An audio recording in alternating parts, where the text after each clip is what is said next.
The rope burned like hellfire against her wrists. Vera Blackthorne kept her chin pressed to her chest as rough hands shoved her toward the makeshift stage, the silver threads woven through the binding searing her skin with each stumbling step.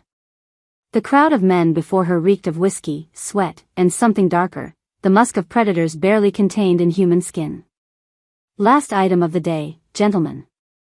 The auctioneer's voice boomed across the dusty Oregon Territory outpost. One female, young and strong. Been told she's mute as a stone, ain't spoken a word since Missouri. Perfect for those who want their help seen and not heard. Laughter rippled through the crowd. Vera's wolf whimpered deep inside her, cowering from the sense of dominance and cruelty that hung thick in the air. 3 years of running, 3 years of hiding what she was, and it had led to this, standing on a block like livestock while men decided her worth.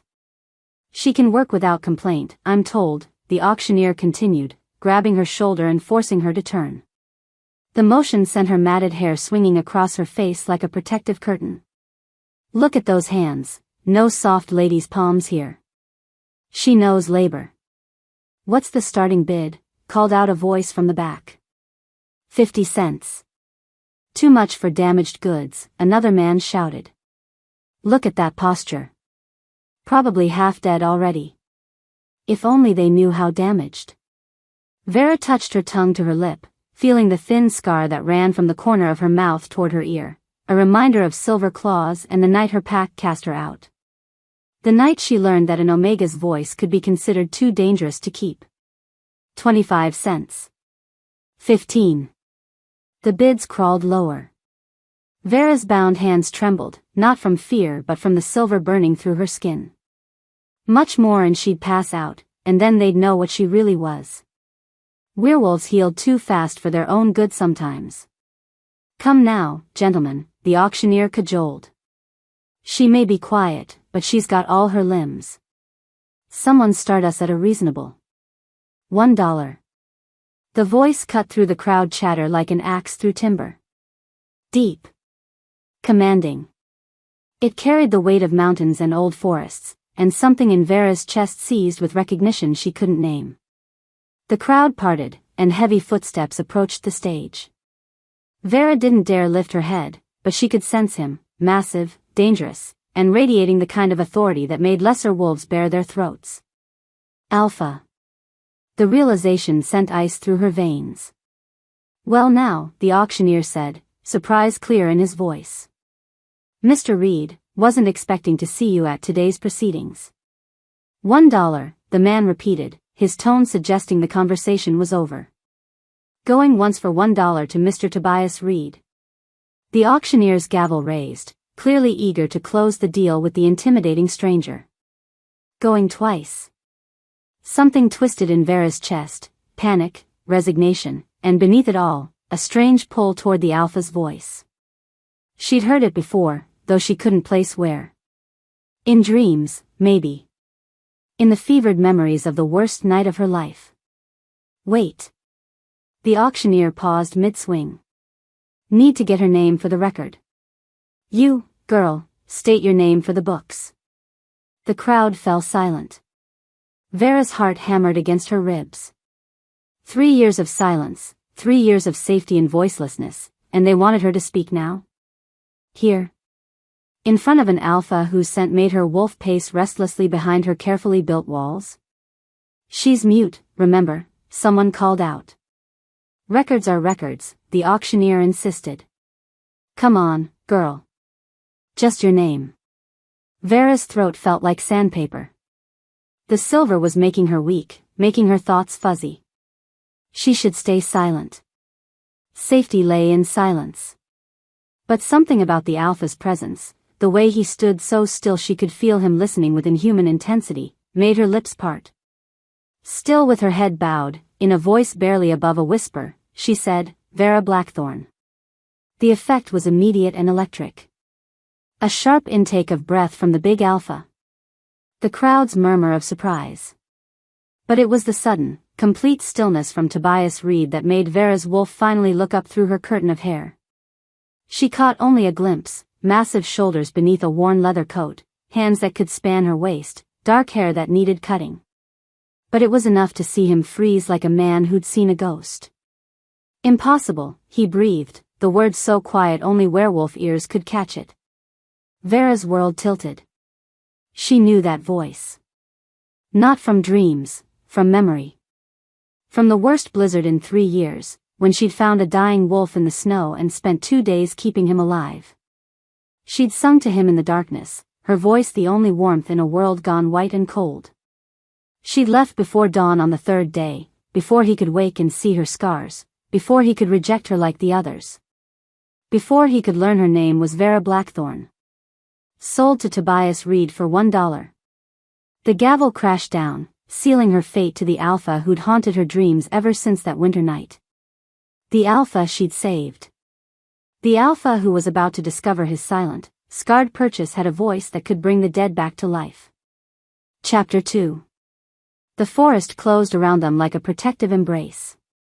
Vera kept her eyes on the pine needles carpeting the narrow trail, her bound hands clutched against her chest where the silver still burned.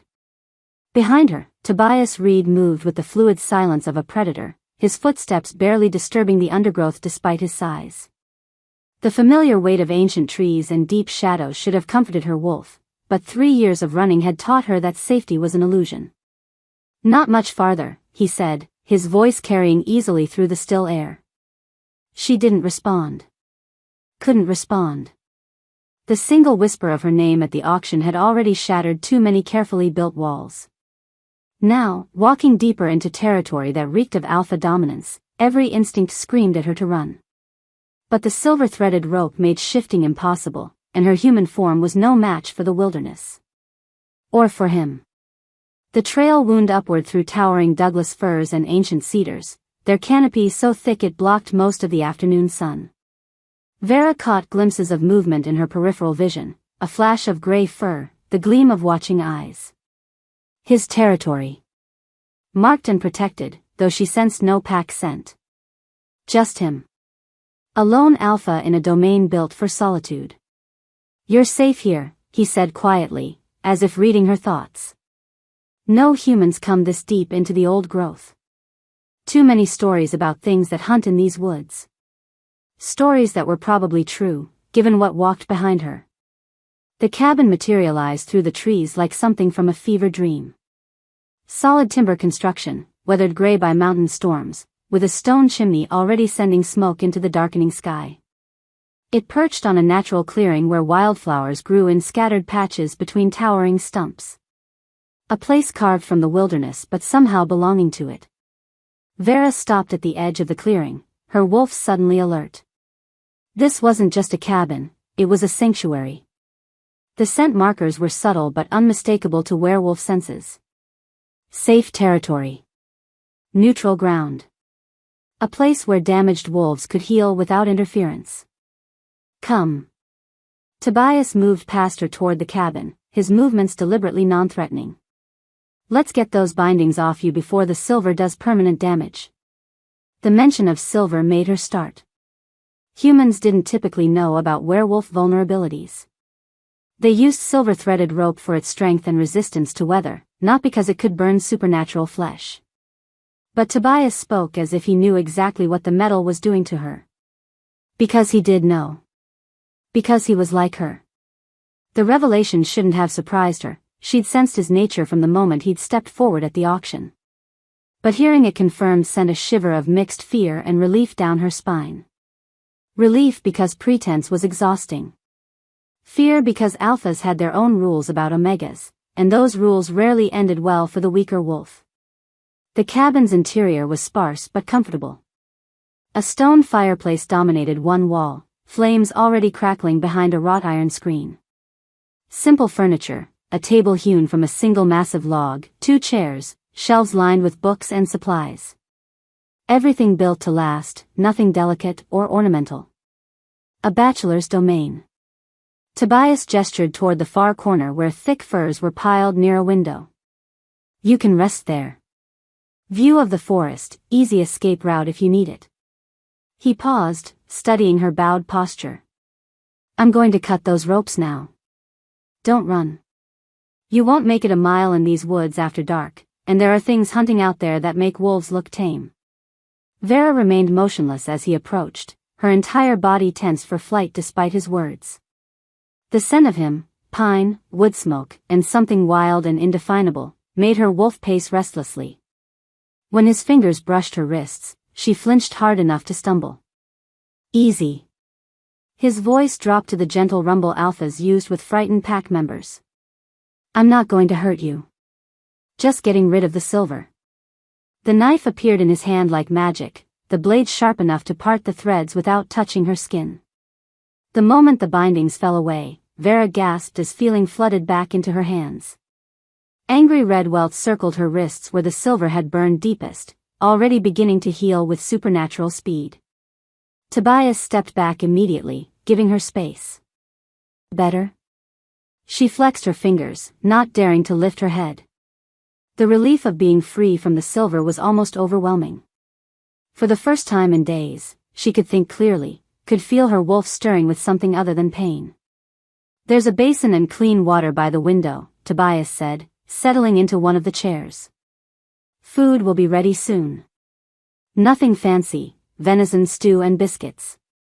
Vera remained frozen where she stood, hair hanging like a curtain between her and the alpha who'd bought her for $1. $1. The insult of it should have stung, but instead she felt oddly grateful. He could have let the bidding continue, let someone else claim her. Instead, he'd intervened with the kind of quiet authority that ended conversations. The question was why. You can sit wherever you're comfortable, he continued, his tone carefully neutral. Chair, floor, doesn't matter to me. But you should eat something. You're too thin. Too thin. Too scarred. Too broken. The litany of her failures as an omega cycled through her mind as she moved to the pile of furs in the corner. She sank down with her back to the wall, knees drawn up, still refusing to let her hair fall away from her face. From this position, she could watch him without being obvious about it. Tobias Reed was everything an alpha should be, tall enough to dwarf most men, shoulders broad enough to carry the weight of pack leadership, hands that could kill or comfort with equal ease. But there was something different about him. Something in the way he moved, the careful distance he maintained, the isolation of this place. A lone alpha. The phrase whispered through her mind as she studied him. Alphas were meant to lead packs, to gather wolves around them and rule through strength and wisdom. They weren't supposed to hide in cabins in the deep woods, cooking solitary meals and talking to damaged omegas they'd rescued from auction blocks. What had driven him to this exile?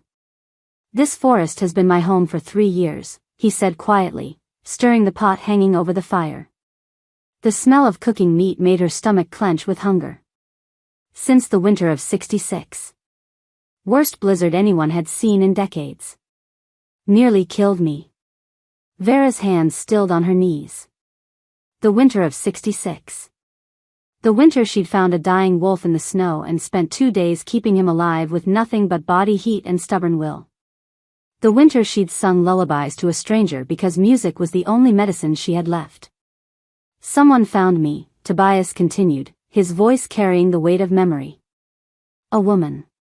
Never saw her face, but her voice. He trailed off, ladling stew into 2 wooden bowls. She saved my life. Disappeared before I could thank her properly. The bowl appeared on the floor within her reach, steam rising from the rich broth. Vera stared at it without moving, her throat tight with emotion she couldn't name. He remembered. After 3 years, he remembered her voice. I've been looking for her ever since, he said, settling back into his chair with his own meal. Not actively, mind you. But listening. Hoping. That kind of debt isn't easily forgotten. Don't, her wolf whispered. Don't tell him. It's safer if he doesn't know. But the need to speak, to acknowledge the connection that hummed between them like a living thing, was almost overwhelming. She'd spent 3 years in silence, 3 years of isolation and fear. The temptation to let someone else carry even a small portion of that weight was nearly irresistible. Instead, she reached for the bowl and began to eat. The stew was perfect, rich venison in a savory broth, vegetables that must have come from a hidden garden. Food prepared by someone who understood nutrition and comfort in equal measure. She ate quickly, efficiently, the way someone accustomed to hunger consumed a meal when they didn't know where the next one would come from. "There's more," Tobias said when she finished. "As much as you want." She set the empty bowl aside and shook her head, finally risking a glance in his direction. He was watching her with an intensity that made her wolf want to bare its throat in submission. Alpha eyes. Predator eyes. But also something else, a gentleness that didn't belong to the dominant wolf she'd known. "The woman who saved me," he said suddenly. "She had scars. I could smell the silver that made them, even through the storm. Old wounds. Deep ones." Vera's hand flew instinctively to her cheek, fingers tracing the thin line that ran from her mouth toward her ear. The movement displaced her hair slightly, and she saw Tobias go very still. "She sang to me," he continued, his voice dropping to barely above a whisper. "Beautiful voice. Strong enough to call a wolf back from the edge of death. I dream about that voice sometimes. Wonder if I'll ever hear it again." The words hung in the air between them like a challenge. Or maybe an invitation. Vera's pulse hammered in her throat as she warred with herself. Safety lay in silence. Safety lay in remaining invisible, insignificant, beneath notice. But this alpha, this damaged, solitary man who lived alone in the wilderness, wasn't asking her to be invisible. He was asking her to be seen. "Why did you bid on me?" she asked, the words escaping before she could stop them.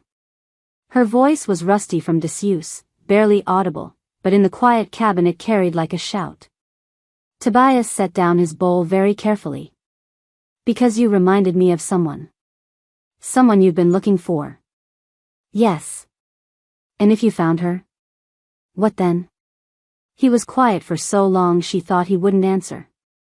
Outside, night was falling in earnest, and the sounds of the deep forest were beginning. Owl calls. The rustle of small creatures in the underbrush. The distant howl of something that might have been wolf or might have been something else entirely. "I'd thank her," he said finally. "Tell her what her kindness meant.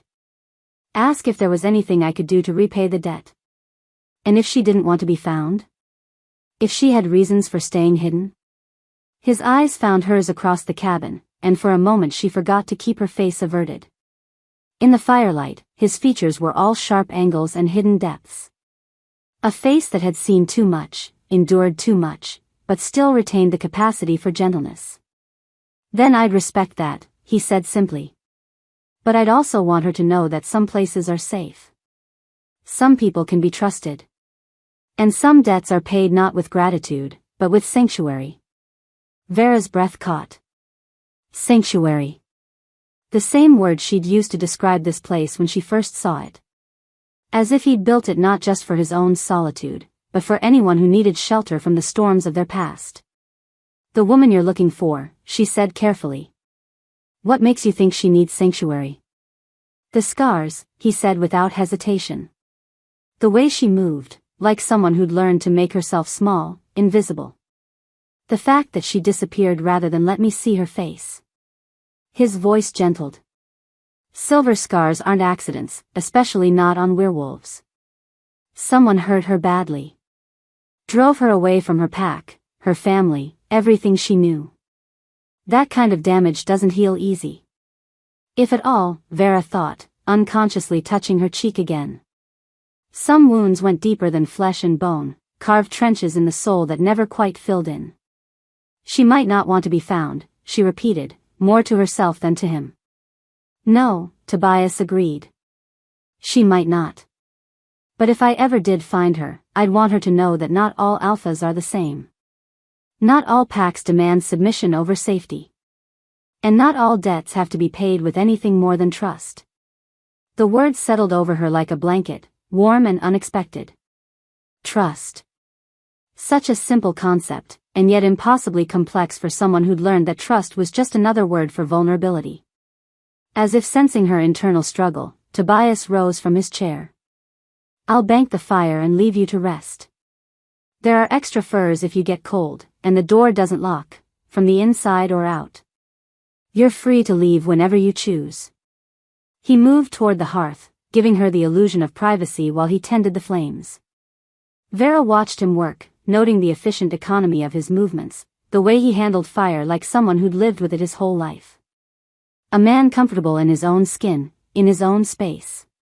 A man who'd built a sanctuary in the wilderness and was offering to share it with a stranger. Tobias, she said, surprising herself with the use of his name. He turned, firelight playing across his features. Yes? The woman you saved. What if she's more damaged than you think? What if the scars go deeper than silver can reach? Something flickered in his eyes, understanding, maybe, or recognition. Then she'll need more than a single winter's kindness to heal. She'll need time. Patience. And maybe someone willing to believe that even the most broken things can be made whole again. With that, he disappeared into what she assumed was his bedroom, leaving her alone with the dying fire and the weight of possibilities she didn't dare examine too closely. Vera settled back against the furs, pulling one over her shoulders as the cabin cooled. Outside, the forest sang its ancient lullaby of wind and wildlife, a sound that should have comforted her wolf. Instead, she found herself listening for something else, the steady rhythm of Tobias's breathing from the next room, the subtle sounds of a predator at rest. She closed her eyes and tried to sleep, but her mind kept circling back to his words. Some debts are paid not with gratitude, but with sanctuary. As if he understood that what she needed wasn't appreciation for her kindness, but a place where kindness could exist without fear. As if he'd built this entire life around the hope of offering that gift to someone who'd once offered it to him. Her wolf stirred restlessly, caught between longing and terror. Longing for the safety he promised. Terror of what would happen if she let herself believe in it. From the bedroom came the soft sound of movement, not restless, but aware. As if Tobias was listening to her thoughts, her breathing, the subtle shifts of her body on the furs. Two predators sharing space, neither fully relaxed, both acutely aware of the other's presence. Neither fully human in the darkness. Vera's wolf pressed closer to the surface as sleep finally claimed her, and in her dreams she was running, not from something, but toward it. Through deep forests and moonlit clearings, following a scent that promised home. Behind her, something else ran with the same desperate hope, the same bone-deep need for connection. Two damaged souls, circling each other like planets caught in an inevitable orbit. Drawing closer with each turn around their shared sun. Chapter 3. The morning mist clung to the forest floor like ghostly fingers, and Vera found herself drawn to the cabin's small porch for the first time since her arrival 4 days ago. Tobias had maintained a careful distance, polite, respectful, never crowding her space or demanding conversation. Yet their wolves circled each other constantly, an invisible dance of recognition and wariness that left them both on edge. She'd watched him through the window as he went about his daily routines. The way he moved without disturbing so much as a twig underfoot, predator stealth that matched her own. How his head would turn toward the cabin before her foot even touched the floorboard, supernatural hearing that caught sounds no human ear could detect. The careful way he portioned out food, ensuring she always had enough while never making her feel like a burden, Alpha providing for his pack, even a pack of one damaged Omega. But it was the smaller gestures that undid her. The way he always approached from her right side, where her scars were less visible. How he kept his voice low and movements slow, as if afraid sudden motion might send her fleeing. The stack of books that had appeared on the table, not children's primers, but real literature that assumed intelligence and hunger for knowledge. As if he saw her as more than the broken creature she'd become. Now, standing on the threshold between cabin and forest, Vera felt her wolf pressing against her skin with an urgency that had been building for days. Too long in human form. Too long suppressing her nature. The silver burns on her wrists had healed completely, leaving only faint white lines as proof of her ordeal. Her body was ready to shift, even if her mind wasn't ready to trust. The sound of metal on stone drew her attention to the clearing's edge, where Tobias knelt beside an enormous crosscut saw, running an oiled whetstone along its teeth with practiced precision. His logging equipment was spread around him, axes, wedges, cant hooks, all maintained with the kind of care that spoke of a man who understood his tools were the difference between survival and death in the wilderness. "Good morning," he said without looking up, somehow aware of her presence despite her silent approach. "Sleep better last night?" She had, actually. The nightmares that usually plagued her rest had given way to dreams of running through moonlit forests, her wolf finally free to stretch its legs. But admitting that felt like acknowledging the growing sense of safety she felt here, and safety was still too dangerous to claim. Instead, she stepped fully onto the porch, her bare feet silent on the weathered wood. The morning air was crisp enough to raise goosebumps on her arms, but after years of sleeping rough, she found the cold invigorating rather than uncomfortable. "I used to love mornings like this," Tobias continued, his voice carrying easily across the clearing.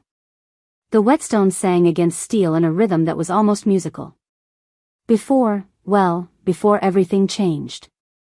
There's something about dawn in the deep woods that makes you feel like the world's starting fresh. Clean slate, new chances. Vera found herself drawn toward the clearing's edge, careful to maintain distance while positioning herself where she could study his profile. In the morning light, with his attention focused on his work, she could see the lines around his eyes that spoke of too much sorrow for someone his age. The way his shoulders carried an invisible weight. The careful control in every movement that suggested violence held in check not by weakness, but by choice.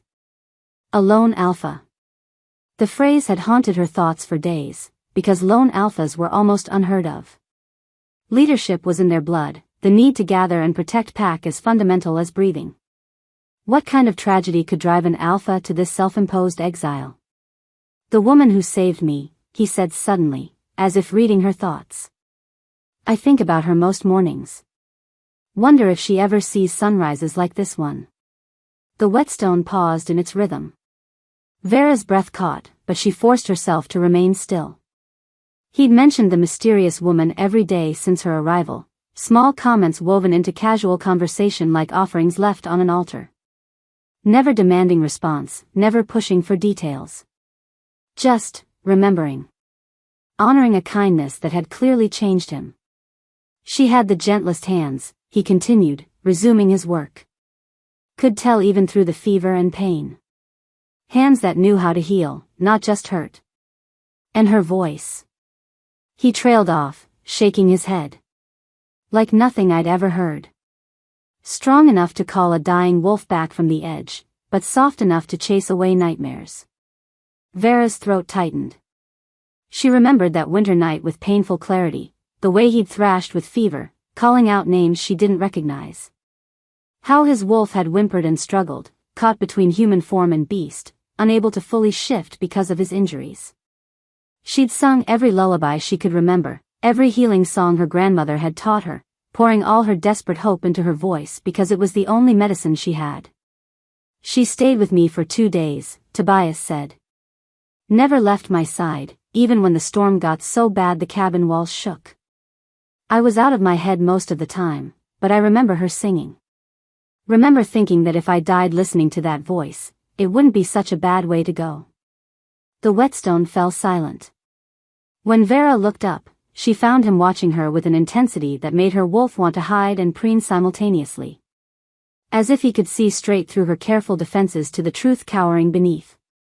"You know what I regret most?" he asked quietly. She shook her head, not trusting her voice. "That I never got to thank her properly. Never got to tell her what her kindness meant, or ask if there was anything I could do in return. She vanished like smoke the morning the storm broke, and I've been carrying that debt ever since." "You don't owe me anything," she wanted to say. "Your life was payment enough. Knowing someone could be saved, could go on living because of something I did, that was worth everything." But the words stuck in her throat, trapped behind years of learned silence and the terrible fear of what would happen if she let herself be truly seen. Instead, she found herself stepping into the clearing proper, drawn by some impulse she couldn't name. The morning sun slanted through the canopy overhead, painting everything in shades of gold and green. For the first time since arriving, she felt the urge to lift her face to the light, to let it warm skin that had been hidden for so long. Believing herself unobserved, Tobias had returned his attention to the saw, giving her the illusion of privacy, Vera slowly tilted her chin up toward the filtered sunlight. The sensation was extraordinary. Heat on her cheeks, brightness behind her closed eyelids, the scent of pine and wildflowers carried on the morning breeze. For a moment, she could almost believe she was the person she'd been before the boarding house, before the attack, before everything fell apart. She did that too, Tobias said softly. Vera's eyes snapped open, panic flooding her system. He was watching her with an expression of such gentle understanding that it nearly brought her to her knees. The morning she left, he continued. I woke up just as the sun was rising, and she was standing in the doorway doing exactly that.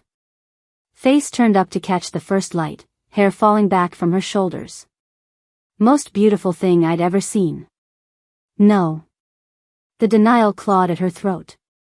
She wasn't beautiful, hadn't been for years. The scars had made sure of that, carved her face into something that made people look away in discomfort or disgust. Beautiful was what she'd been before, when her cheeks were smooth and unmarked, when she could smile without feeling the pull of damaged tissue. I wanted to say something, Tobias went on, his voice barely above a whisper. Wanted to call out, ask her to stay. But something stopped me. Maybe it was the way she held herself, like someone who'd learned to expect pain from the world. Or maybe my wolf recognized something in her that needed protecting, even from gratitude.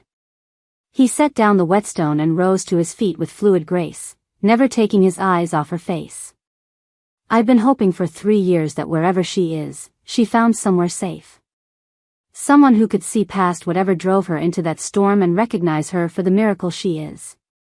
The words hit her like a physical blow. Miracle. When was the last time anyone had called her anything but damaged, broken, worthless? When had anyone looked at her and seen something worth saving instead of something to be discarded? Vera. Her name on his lips was a question and an invitation rolled into one. The voice that saved my life, it was yours, wasn't it? The truth hung between them like a bridge she could either cross or burn. For a moment, she teetered on the edge of denial, of retreat into the safety of anonymity. But something in his expression, hope mixed with certainty, as if he'd known all along and was simply waiting for her to trust him with the confirmation, made the decision for her.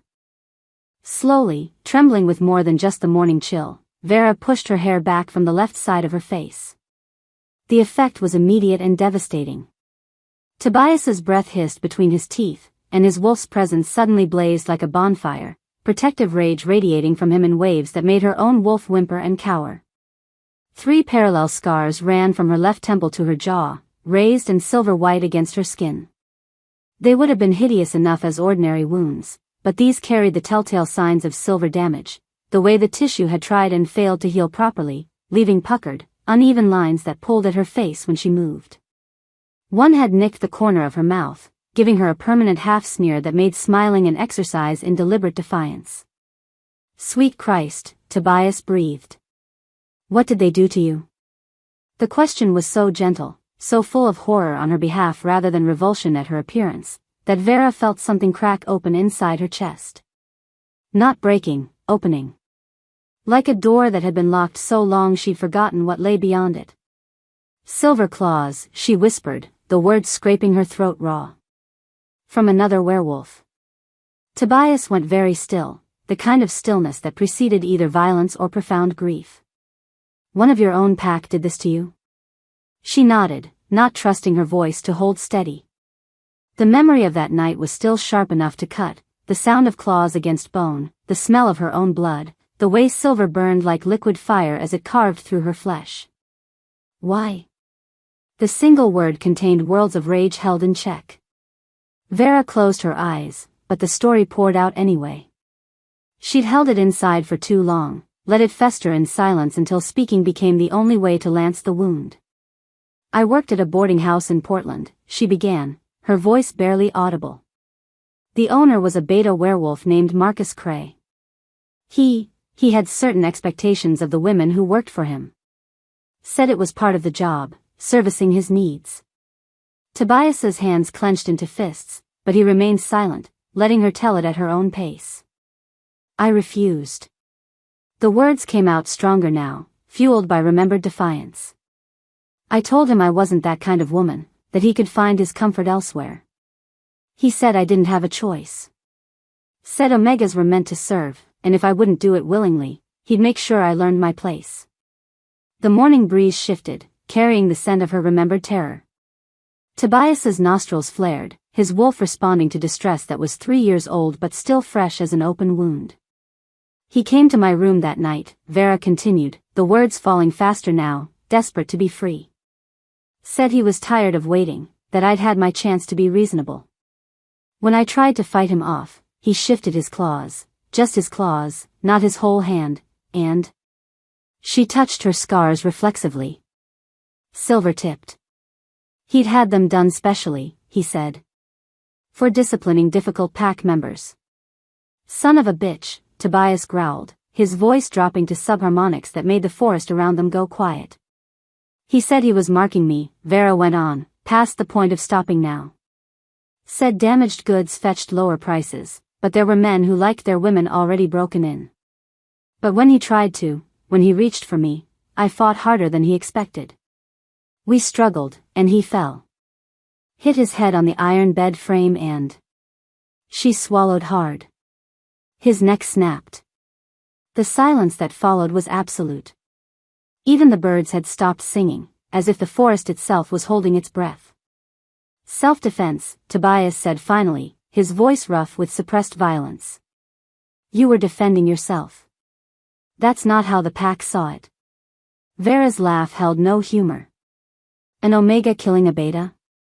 Even accidentally, even in self-defense, it was unthinkable. They said I'd overstepped my place, that I'd murdered someone above my station. The alpha ordered me sold to humans as punishment, with silver bindings to prevent shifting. Prevent healing, too, Tobias added grimly. They wanted you to carry those scars forever. She nodded. A reminder to other omegas about what happened to those who forgot their place. The rage that rolled off him then was like standing too close to a forest fire. His eyes flickered between human brown and wolf gold, and for a moment she caught a glimpse of the kind of alpha he must have been before whatever drove him to this exile. The kind who would have torn Marcus Cray apart with his bare hands and scattered the pieces across 3 counties. They were wrong, he said, his voice carrying absolute conviction. Everything they did to you, every word they spoke, wrong. You're not damaged goods. You're not broken. You're a survivor. The words hit her like a blessing and a blow simultaneously. Part of her wanted to believe him, to accept the absolution he offered. But 3 years of carrying the weight of that night, of believing she was somehow responsible for the violence that had marked her, didn't dissolve easily. Look at me, she whispered, gesturing to her scars. Really look. How can you say I'm not broken? Tobias stepped closer, moving with the careful precision of a man approaching a wounded animal. When he was close enough to touch, though he kept his hands carefully at his sides, he spoke with quiet intensity. I see a woman who survived torture at the hands of someone who should have protected her. I see someone who saved a stranger's life when she could have kept walking. I see the most beautiful voice I've ever heard, and eyes that hold more strength than that bastard ever dreamed of possessing. The scars are proof that you survived something that would have destroyed a weaker person. They're not marks of shame, Vera. They're badges of honor. She stared at him, this lone alpha who lived in voluntary exile, who'd built a sanctuary in the wilderness and offered to share it with a damaged omega he barely knew. The sincerity in his voice was almost painful to hear, because it meant she had to choose, between the safe misery of self-hatred and the terrifying possibility of believing she might be worth saving. The woman who saved me that winter, Tobias said softly, she had scars too. But when she sang to me in the darkness, when she kept me alive through sheer force of will and kindness, that was the most beautiful thing I'd ever encountered. Not despite the scars, not overlooking them. Beautiful because of what they represented. The strength it took to survive them, the compassion that remained intact despite everything she'd endured. Vera felt tears burning behind her eyes, the first she'd allowed herself in years. Why are you telling me this? Because you need to hear it. Because someone should have said it 3 years ago, and every day since. Because you deserve to know that surviving doesn't make you less than you were, it makes you more. The tears spilled over then, tracking down her scarred cheek like silver streams. But for the first time since that terrible night in Portland, they weren't tears of shame or self-pity. They were tears of grief, for the woman she'd been, for the years she'd lost, for the pain she'd carried alone. And beneath the grief, the faintest stirring of something else. Something that might, with time and patience and the steady regard of a man who saw miracles instead of damage, grow into hope.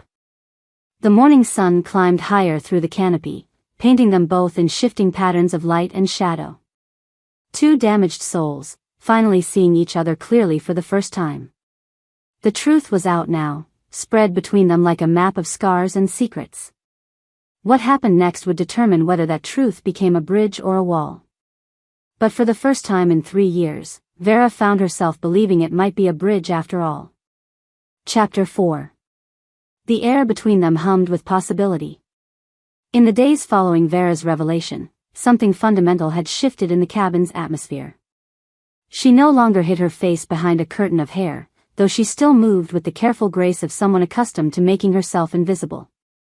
Tobias found himself hyper-aware of every breath she took, every subtle shift in her scent, every flutter of her pulse at the base of her throat. His wolf paced restlessly beneath his skin, not with aggression or dominance, but with a bone-deep recognition that left him breathless. Mate. The word whispered through his consciousness at the most inconvenient moments, when she handed him a cup of coffee, when she laughed softly at something he'd said, when she sat by the fire with her scars catching the light like silver threads in midnight fabric. It should have been impossible. Mate bonds were rare, precious things that couldn't be forced or manufactured. They simply were or weren't, a cosmic alignment that occurred maybe once in a generation. And even when they formed, they required both wolves to be whole, healthy, ready to open themselves to that level of connection. Vera was damaged. He was exiled. Neither of them should have been capable of the kind of bond his wolf was insisting existed between them. But impossible or not, he could feel it building, a pull that went beyond physical attraction or emotional connection. Something that made his alpha wolf gentle itself in her presence, that made her omega wolf lift its head from permanent submission and actually meet his eyes. "You're thinking very loudly," Vera said from her place by the window, where she'd taken to reading in the afternoon light. The book was one of his favorites, Wuthering Heights, and seeing her absorbed in Bronte's wild passion made his chest tight with emotions he wasn't ready to name. "Sorry," he said, forcing himself to focus on the venison he was preparing for dinner. "Didn't mean to disturb your reading." She set the book aside and turned to face him fully, a gesture that still made his heart stutter.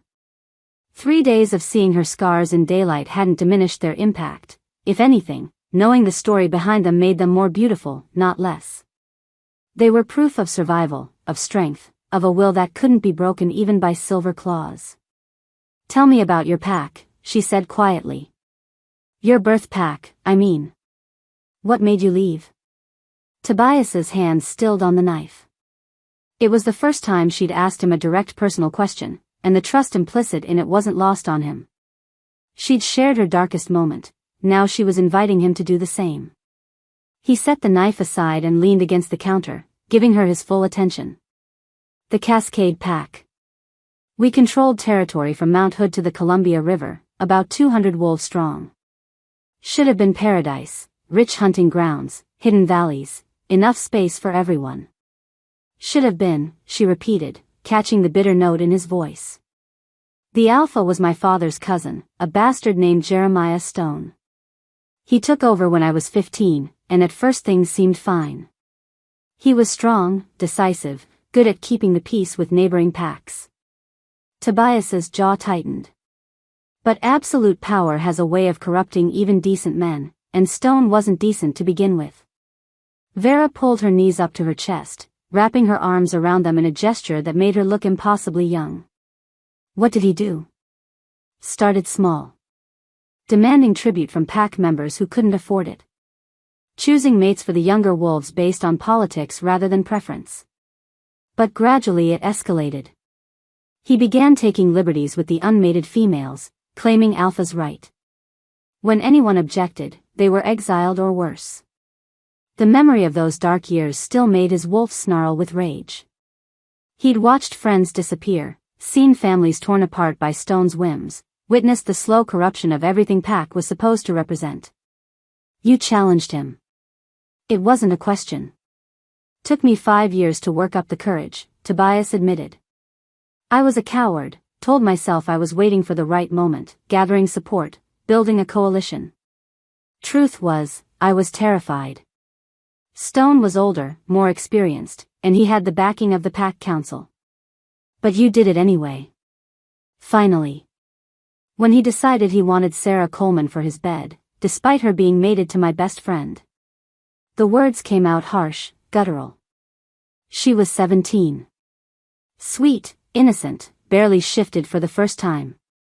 He summoned her to his den and told her mate that if he interfered, he'd be executed for treason. Vera made a soft sound of distress, her scars pulling as her face tightened with sympathetic anger. I couldn't let it happen, Tobias continued. Couldn't stand by and watch him destroy another life. So I issued formal challenge, right there in the main lodge with half the pack watching. And you won. Again, not a question. She could see he was alive, unmarked by defeat. I won, he confirmed.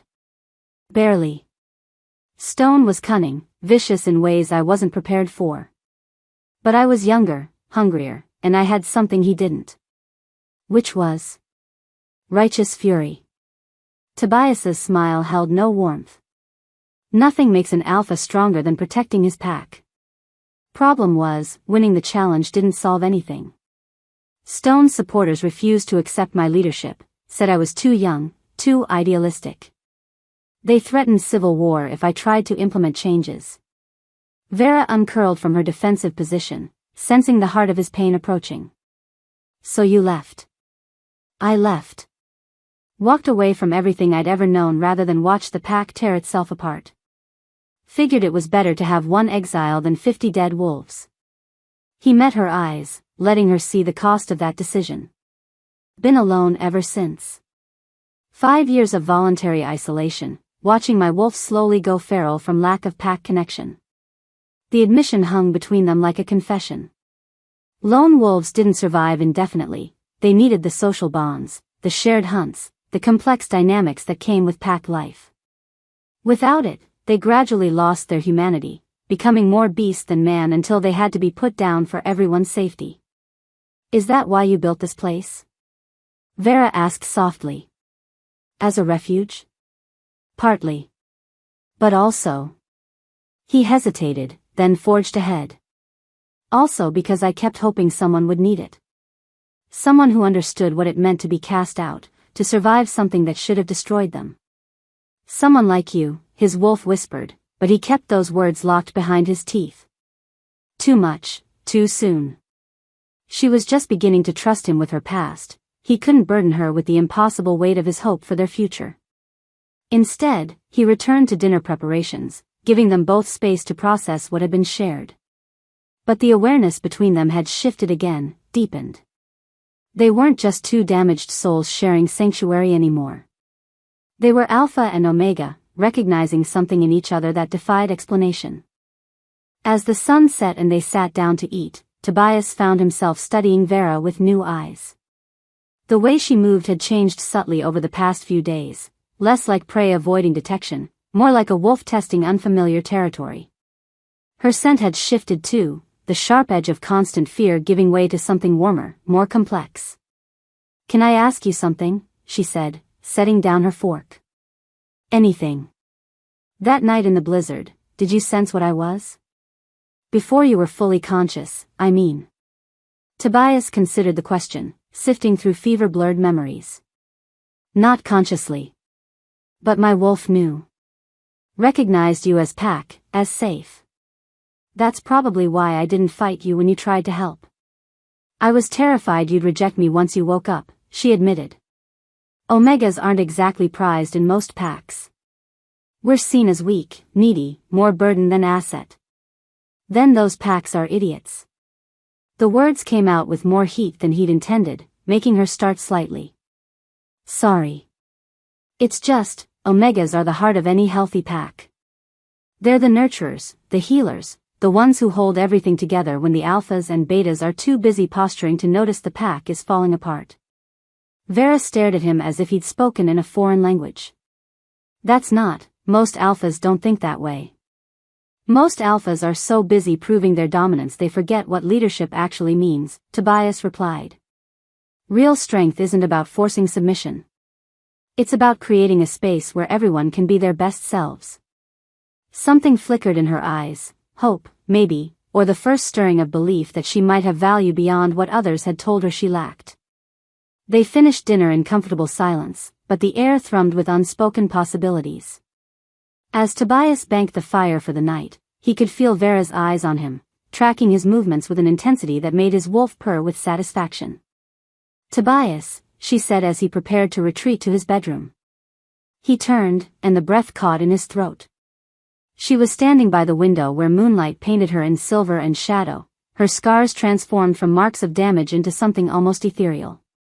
Beautiful. Fierce. Alive in ways that had nothing to do with physical perfection. Would you, she stopped, swallowed, tried again. Would you like to sit by the fire for a while? I'm not ready to sleep yet. It was a small request, but the trust behind it was enormous. An invitation to share space without the buffer of tasks or conversation, to simply exist in each other's presence. I'd like that, he said softly. They settled on opposite ends of the fur-covered couch he'd built from lodgepole pine, close enough to share warmth but far enough apart that she wouldn't feel crowded. The fire crackled between them, painting dancing shadows on the log walls. I haven't felt safe in 3 years, Vera said suddenly, her voice barely above a whisper. Not until I came here. Tobias's chest tightened. You are safe here. I give you my word. I know. That's what scares me.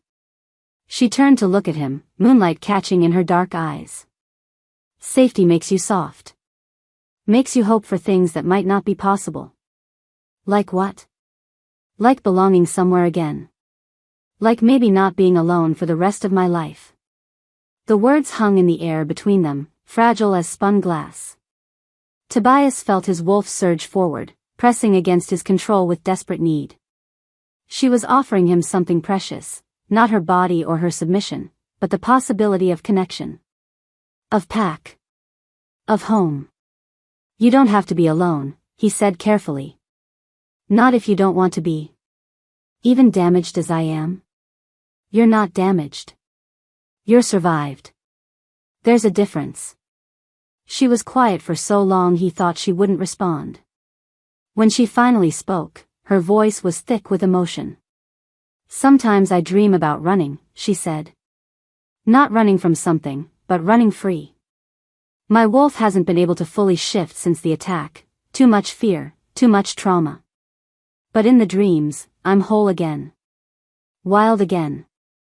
Your wolf isn't gone, Tobias said with absolute certainty. Buried, maybe. Protecting itself. But not gone. How can you be sure? Because I can sense her. She's there, just beneath the surface. Watching, waiting, deciding whether it's safe to emerge. Vera's breath hitched. You can sense her? The same way you can sense mine, I'd imagine. Alpha and Omega, we're designed to complement each other, to form bonds that go deeper than conscious thought. The words were out before he could stop them, laying bare the truth he'd been trying to contain. Vera went very still, her sense shifting to something complex and unreadable. Is that what this is? She asked finally. A bond? I think so. Or the beginning of one, if we let it develop. He met her eyes, letting her see his vulnerability. But only if you want it. I won't push, won't demand anything from you. The choice is entirely yours. She studied him for a long moment, searching his face for any sign of deception or hidden agenda. Finding none, she seemed to make some internal decision. Show me, she said softly. Show you what? Your wolf. Just a little bit. I need to see if she recognizes you. Tobias's heart hammered against his ribs. Partial shifting around a traumatized Omega was dangerous. If his wolf read her fear as rejection or challenge, it could destroy the fragile trust they'd built. But if it worked, if their wolves could connect without triggering her trauma. Are you sure? She nodded, though he could smell the spike of anxiety beneath her determination. Start small. Maybe just your eyes? Tobias took a deep breath and reached for his wolf. The shift came easily after years of practice, golden spreading through his brown irises until his eyes glowed like amber in firelight. Enhanced vision kicked in immediately, bringing the cabin into sharp focus. He could see Vera's pulse fluttering at her throat, the way her pupils dilated as she met his transformed gaze. Beautiful, she breathed, and her scent shifted to something warmer, richer. Recognition, his wolf whispered.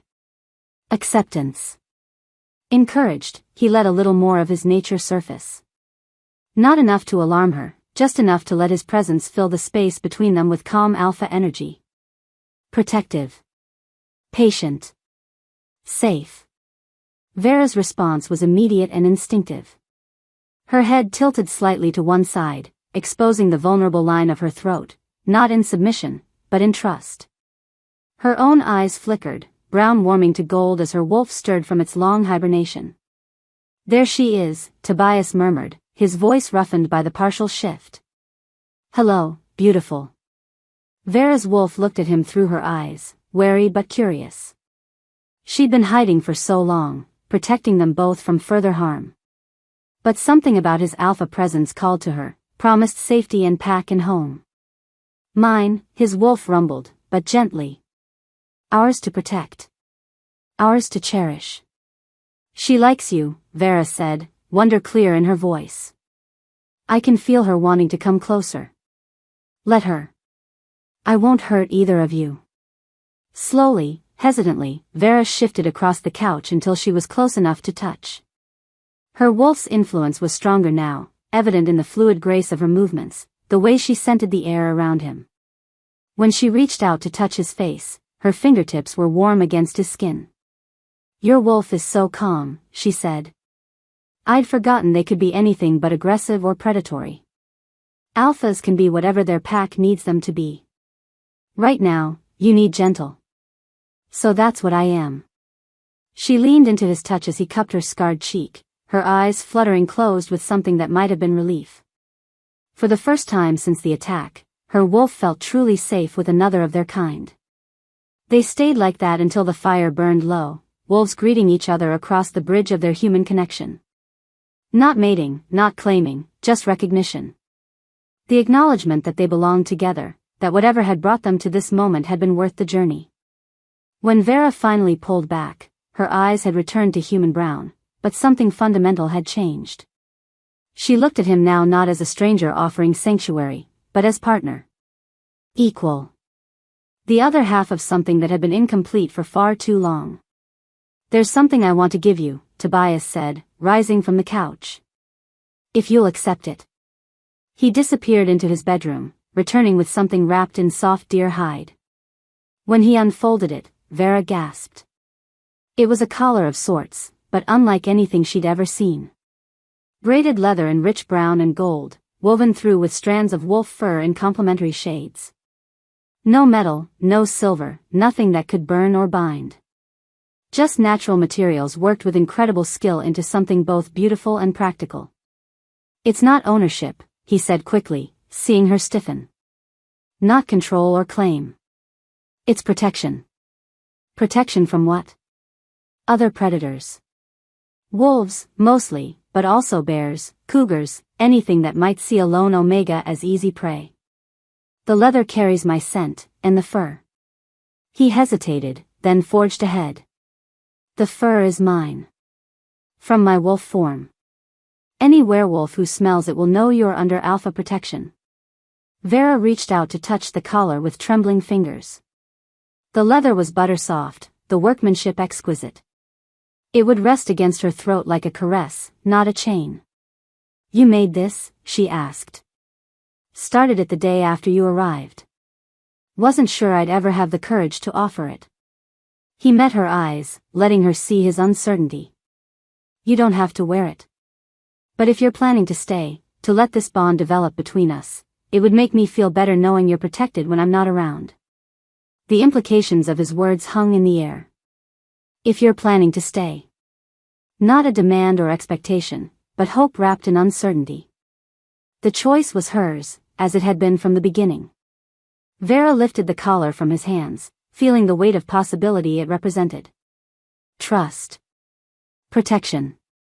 The promise of belonging to something larger than her own survival. Help me put it on, she asked softly. Tobias's hands shook as he fastened the collar around her throat, his knuckles brushing the sensitive skin at her nape. The leather settled against her like it had been made for her specifically, which, she realized, it had been. How does it feel? He asked. She touched the collar with wondering fingers, feeling his scent and presence wrapped around her throat like a living thing. For the first time in years, she felt truly protected. Claimed, not as property but as pack. As mate. Like coming home, she whispered. Outside, the forest sang its ancient lullaby of wind and wildlife, but inside the cabin, two wolves had found something rarer than safety or shelter. They'd found each other. The bond between them pulsed like a living thing, no longer just possibility but emerging reality. It would take time to fully form, time for trust to deepen and fear to fade. But the foundation was there now, solid as the mountains around them.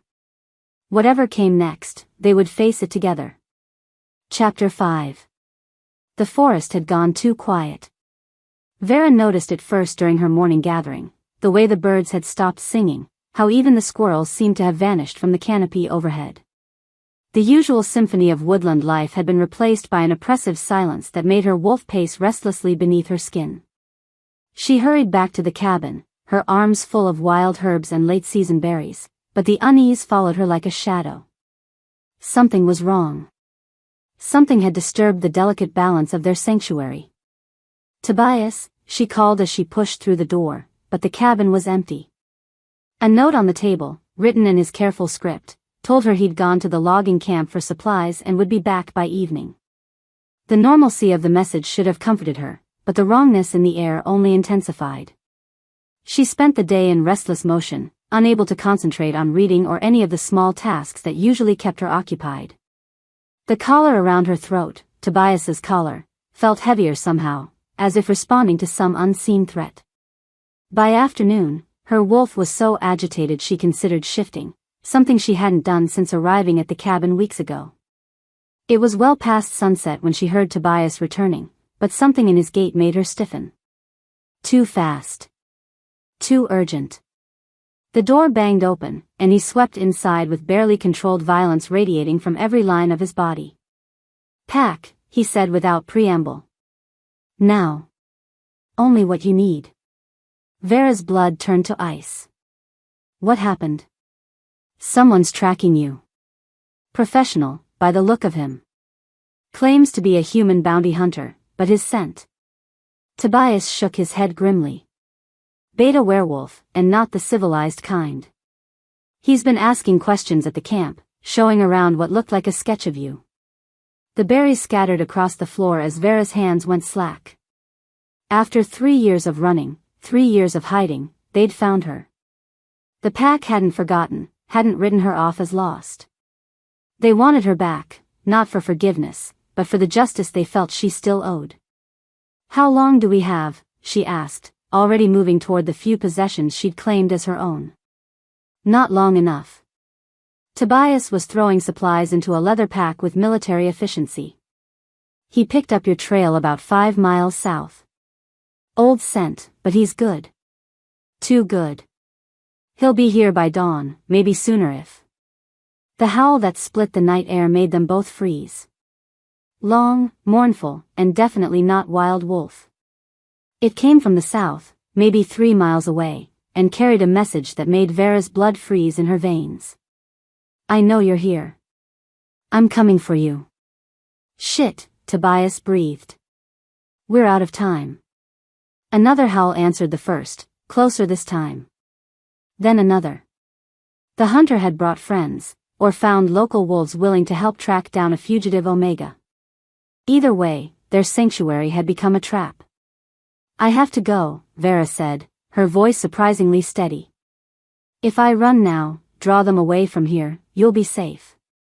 You can tell them you never saw me, that. Like hell. Tobias's voice carried the kind of alpha authority that ended arguments. We face this together, or not at all. You don't understand. She grabbed his arm, desperate to make him see reason. They won't just take me.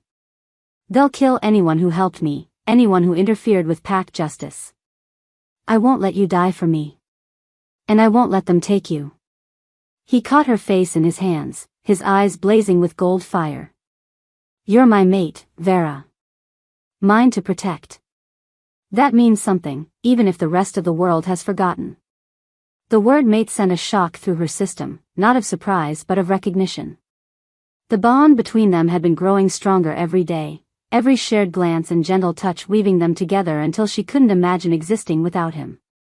But hearing him claim her so fiercely, seeing the absolute determination in his eyes, made something fierce and wild unfurl in her chest. Then we fight, she said, her wolf finally stirring from its long hibernation. But we do it smart. Tobias's smile was sharp as a blade. Now you're talking like an alpha's mate. They worked with desperate efficiency, transforming the peaceful cabin into a fortress. Tobias had been a warrior before his exile, and it showed in the way he barricaded entrances, positioned weapons, calculated angles of attack. Vera found herself falling into patterns she'd forgotten she possessed, omega instincts for protecting den and pack that 3 years of solitude hadn't entirely erased. Tell me about this hunter, she said as she helped him move furniture. What did you see at the camp? Big bastard, probably 6'4" and built like a prizefighter. Pale eyes, scars on his hands that looked like they came from silver. Called himself Cross, Roland Cross. Tobias's jaw tightened. But it was the way he moved that gave him away. Too fluid, too aware of everything around him. And his scent. What about his scent? Death, Tobias said simply. He smells like blood and death and the kind of satisfaction that comes from hunting your own kind. Vera shuddered. She'd heard whispers of wolves like that during her time with the boarding house, mercenaries who hunted rogue werewolves for money and reputation. They called them reapers, and they were feared throughout the supernatural community for their ruthlessness. A reaper, she breathed. They sent a reaper after me. You know of him? Know of them. Wolves who've given up their humanity to become perfect predators. They can track a scent across states, fight like demons, and they never give up once they've taken a contract. Her voice dropped to a whisper. They say Roland Cross has never lost a target. Then he's about to learn what failure tastes like. The confidence in Tobias's voice should have been reassuring, but Vera knew the reputation reapers carried. They didn't just kill, they enjoyed it. And they were very, very good at their job. Outside, the howls were getting closer. Multiple voices now, weaving together in a hunting song that made every instinct scream at her to run. But there was nowhere to go. The cabin sat in a natural clearing with forest on all sides, and wolves could outrun humans even in their natural form. Their only hope was to make a stand here, on ground Tobias knew intimately. When they come, he said, checking the load on his rifle, stay behind me. Let me handle Cross. Can you shift? Vera closed her eyes, reaching for her wolf. The creature was there, stronger than it had been in years, fed by weeks of safety and the growing bond with her alpha mate. But it was still damaged, still afraid. Partially, she said. Claws, enhanced senses, maybe some of the strength. But not a full shift. Not yet. It'll have to do. He handed her a wicked-looking skinning knife, its blade gleaming in the firelight. Silver-edged. If any of them get past me, don't hesitate. Go for the throat or heart, anything else might not stop them. The weight of the knife in her hand felt strange and terrible. 3 years ago, she'd killed a man with her bare hands, an accident born of desperation and self-defense. Tonight, she might have to kill again, but this time it would be deliberate. The thought should have horrified her. Instead, it felt like coming alive. Her wolf stirred, lifting its head for the first time in years. Someone was threatening her mate, her territory, her chance at happiness. The creature that had cowered and hidden was remembering what it meant to be a predator. The howls stopped. In the sudden silence, Vera could hear her own heartbeat, the whisper of wind through pine needles, the distant hoot of an owl. But underneath it all, barely perceptible even to enhanced hearing, came the soft pad of feet on forest floor. Multiple sets, moving with the coordinated precision of a pack on the hunt. They were here. Tobias moved to the window, peering through a gap in the barricade they'd erected. His body went rigid, and when he spoke, his voice carried the subsonic growl of an alpha preparing for battle. 4 of them. Cross and 3 locals, by the smell. They're surrounding the cabin. What do we do? We wait. Let them make the first move, learn how they plan to play this. But even as he spoke, Vera caught a scent that made her wolf whimper in recognition. Not the clean musk of wild wolves or even the complex signatures of pack werewolves. This was something else entirely, predator distilled to its purest form, stripped of everything human except cunning and hunger. Vera Blackthorn. The voice that boomed across the clearing was cultured, educated, completely at odds with the violence it represented. I know you're in there, little Omega. Come out, and we can discuss this like civilized creatures. Tobias snarled, his eyes blazing gold. The alpha in him responded to the casual dismissal, the way Cross spoke to his mate like she was still the cowering victim they'd sold into slavery. Roland Cross. Tobias called back, his voice carrying the authority of his bloodline. This is neutral territory. The woman is under my protection. Laughter echoed through the forest, rich and genuinely amused. Tobias Reed. I was wondering when you'd show yourself. 5 years in exile must have made you lonely, taking up with damaged goods. The insult hit its mark, but not in the way Cross intended. Instead of enraging Tobias, it crystallized his resolve. This wasn't just about protecting Vera anymore, it was about defending their bond, their right to exist outside the petty politics and cruelties of pack life. She's not damaged, Tobias said, his voice carrying clearly through the still air. She survived. There's a difference.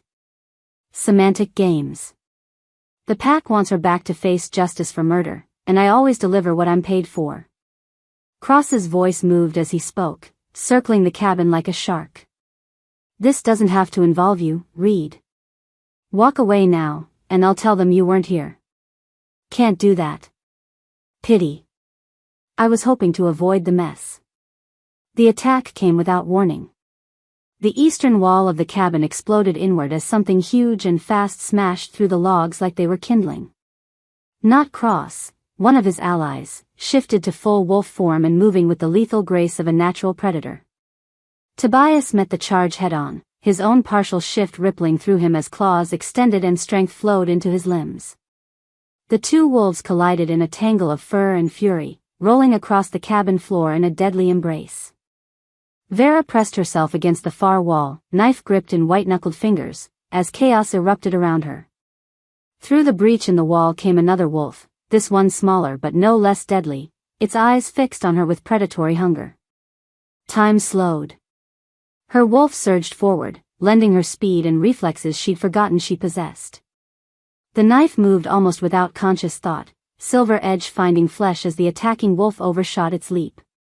The creature's yelp of pain and rage told her she'd drawn blood, but not enough to stop it. First blood to the little Omega, Cross's voice drifted through the broken wall, carrying casual amusement. How delightfully unexpected. The wounded wolf gathered itself for another attack, but this time Vera was ready. Weeks of safety, of growing confidence, of being valued rather than dismissed, had awakened something in her that 3 years of running hadn't managed to kill. She was done being prey. Her claws extended fully, silver-sharp and deadly. When the wolf came at her again, she met it with the fury of an Omega protecting her mate, her territory, her right to exist. The battle was brief and vicious, ending when her claws found the creature's throat and opened it to the night air. The sudden silence was deafening. Across the cabin, Tobias stood over his own defeated opponent, breathing hard but victorious. 2 down, but the most dangerous predator was still out there, and Vera could feel his presence like ice against her skin. Impressive, Cross said, his voice now coming from directly outside the shattered wall. Perhaps you're not as damaged as the report suggested. He stepped through the breach like a king entering his throne room, and Vera's first sight of him made her blood freeze. Tall, broad-shouldered, moving with fluid grace that spoke of absolute confidence in his own lethality. His hair was silver-white despite his relatively young face, and his pale eyes held the kind of emptiness that came from killing without conscience or regret. But it was his scent that truly terrified her. Beneath the musk of wolf and the metallic tang of spilled blood, she caught something else, silver. Not the trace amounts that came from old wounds, but the deep saturation that came from deliberate exposure. Somehow, he'd built up immunity to the metal that could cripple other werewolves. Roland Cross, Tobias said, moving to place himself between the hunter and Vera. I was wondering when you'd show yourself. No need for dramatics, Reed. You fought well, defended your territory like a proper alpha. But this ends now. Cross tilted his head, studying them with the detached interest of a scientist examining specimens. The pack wants her back alive, but they didn't specify in what condition. Give her to me, and you can walk away. Refuse, and I'll take her over your corpse. Then you'll have to take her over my corpse. Cross smiled, and the expression was more terrifying than any snarl. I was hoping you'd say that. The Reaper moved faster than thought, faster than any werewolf should have been able to move. But Tobias had been expecting it, had been reading the minute shifts in posture and breathing that preceded an attack. He met Cross halfway, and the sound of their collision was like thunder rolling through the forest. They were perfectly matched in size and strength, but Cross had advantages that quickly became apparent. Silver wire was woven through his claws, making every strike a potential crippling blow. His fighting style was pure efficiency, no wasted motion or unnecessary brutality, just the cold precision of a killer who'd never learned to doubt his own abilities. Vera watched in horror as her mate, her alpha, her protector, began to lose ground. Tobias was skilled, experienced, fueled by righteous fury and the need to protect what was his. But Cross was something beyond normal werewolf capabilities, enhanced by silver exposure and years of hunting his own kind. Blood flew as silver-laced claws found their mark across Tobias's ribs. The alpha stumbled, his healing already slowed by the cursed metal, and Cross pressed his advantage with ruthless efficiency. Stop. Vera stepped forward, knife forgotten, her wolf rising to full wakefulness for the first time in years. I'll come with you. Just stop hurting him. Both men froze, breathing hard, blood streaming from various wounds. Cross straightened slowly, his pale eyes fixing on her with predatory satisfaction. Vera, no, Tobias gasped, but she was already moving. I won't watch him die for me, she said, never taking her eyes off Cross. I've seen enough death. How touching. Cross wiped blood from his mouth with the back of his hand. But I'm afraid the situation has changed. You've killed 2 of my associates, and Reed has proven to be more trouble than I anticipated. The pack will understand if I have to make some adjustments to my methods. The hunter's scent shifted, becoming something darker and more terrible. Not just predator now, but sadist. He'd been hired to bring her back alive, but nothing in his contract said anything about her sanity or her capacity for future resistance. Run, Tobias said quietly, his eyes never leaving Cross. When I give the signal, run for the tree line. Don't look back. I'm not leaving you. You have to. This isn't about capture anymore.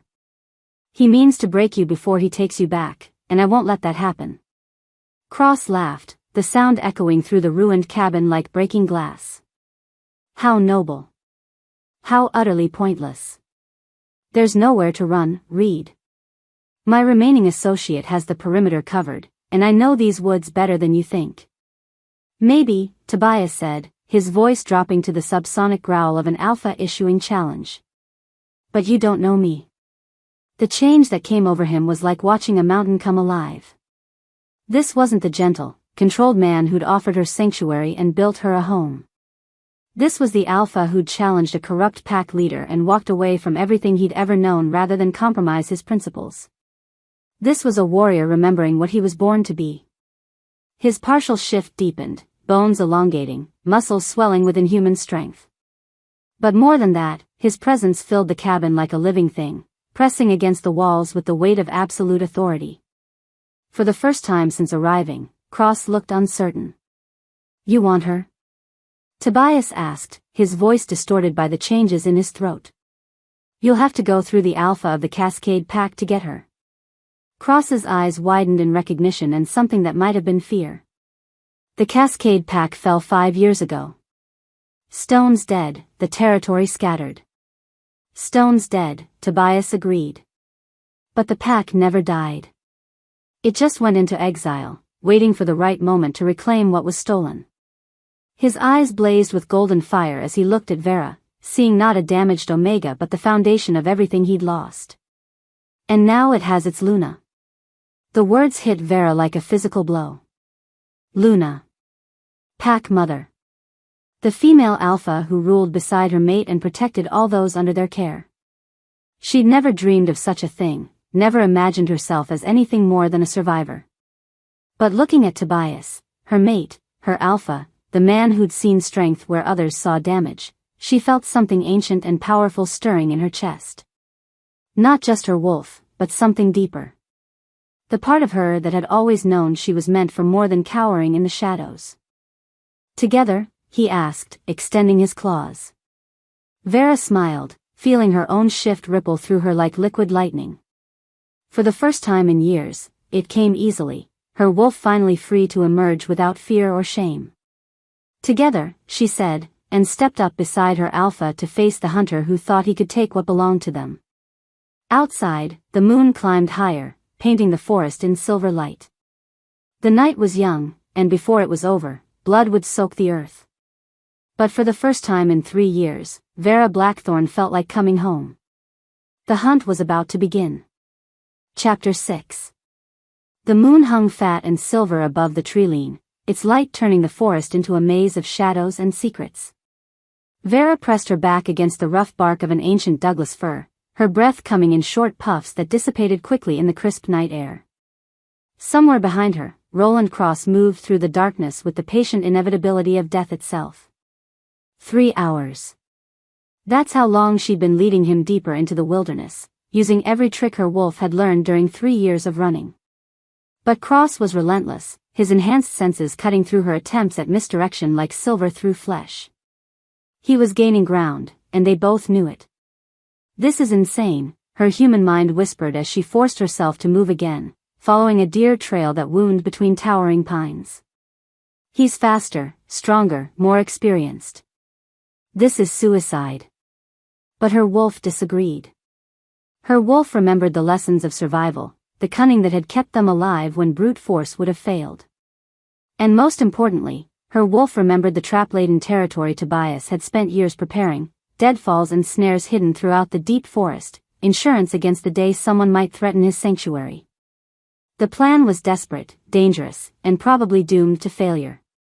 But it was the only chance they had. 4 hours earlier. Absolutely not.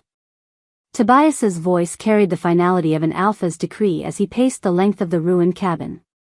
"I won't let you sacrifice yourself. We find another way."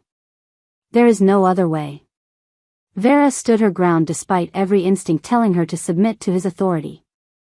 The collar around her throat felt heavier now, weighted with the responsibility of being someone's mate, someone's equal. Cross isn't going to give up. You hurt him tonight, damaged his reputation. He'll bring reinforcements, call in favors, turn this entire territory into a hunting ground until he finds us. Then we run. Together. Find new territory, start over somewhere else. And spend the rest of our lives looking over our shoulders? She shook her head. "I'm tired of running, Tobias. Tired of being prey. If I'm going to die, I want it to be on my terms." The words hung between them like a challenge, and she could see the war playing out across his features. The alpha in him wanted to protect her, to shield her from all danger. But the man who'd come to know her these past weeks recognized the steel in her voice, the determination that had carried her through 3 years of hell. "Tell me the plan," he said finally. Relief flooded through her, followed immediately by terror. Now she had to actually do it. The full moon is tomorrow night. Our wolves will be at full strength, yours and his. I lead him into the deep wilderness, into the territory you've prepared. Use the traps, the terrain, everything you've taught me about these woods. He's a reaper, Vera. He's hunted in every kind of terrain imaginable. But not these woods. Not your woods. And not against someone who spent 3 years learning to be invisible. She met his eyes, letting him see the certainty she was still trying to feel. Omegas aren't built for direct confrontation. We're built for survival, for outlasting our enemies. For being underestimated. Tobias was quiet for a long moment, his enhanced senses no doubt picking up the subtle changes in her scent, fear mixed with determination, desperation tempered by hope. When he finally spoke, his voice carried a weight that made her wolf want to bare its throat. You'll have to shift. Fully. Your human form won't be fast enough to stay ahead of him. The words hit her like a physical blow. Full shift. She hadn't managed more than partial transformation since the silver scarring, the trauma too deep for her wolf to emerge completely. The thought of being fully vulnerable, fully exposed in wolf form, sent ice through her veins. I know, she whispered. But with the moon, with our bond. It might be possible. He moved closer, not crowding but offering comfort through proximity. I'll be there. My wolf will call to yours, help guide the transformation. Now, 3 hours into the hunt. The shift had been agony. Even with Tobias's support, even with the full moon's power flowing through her veins, forcing her wolf form had felt like tearing herself apart from the inside. The silver scarring had interfered with the transformation, leaving her smaller and weaker than she should have been. Her wolf was a shadow of what it had once been, compact, dark-furred, built more for speed and stealth than strength. But it was her wolf, finally free after years of imprisonment.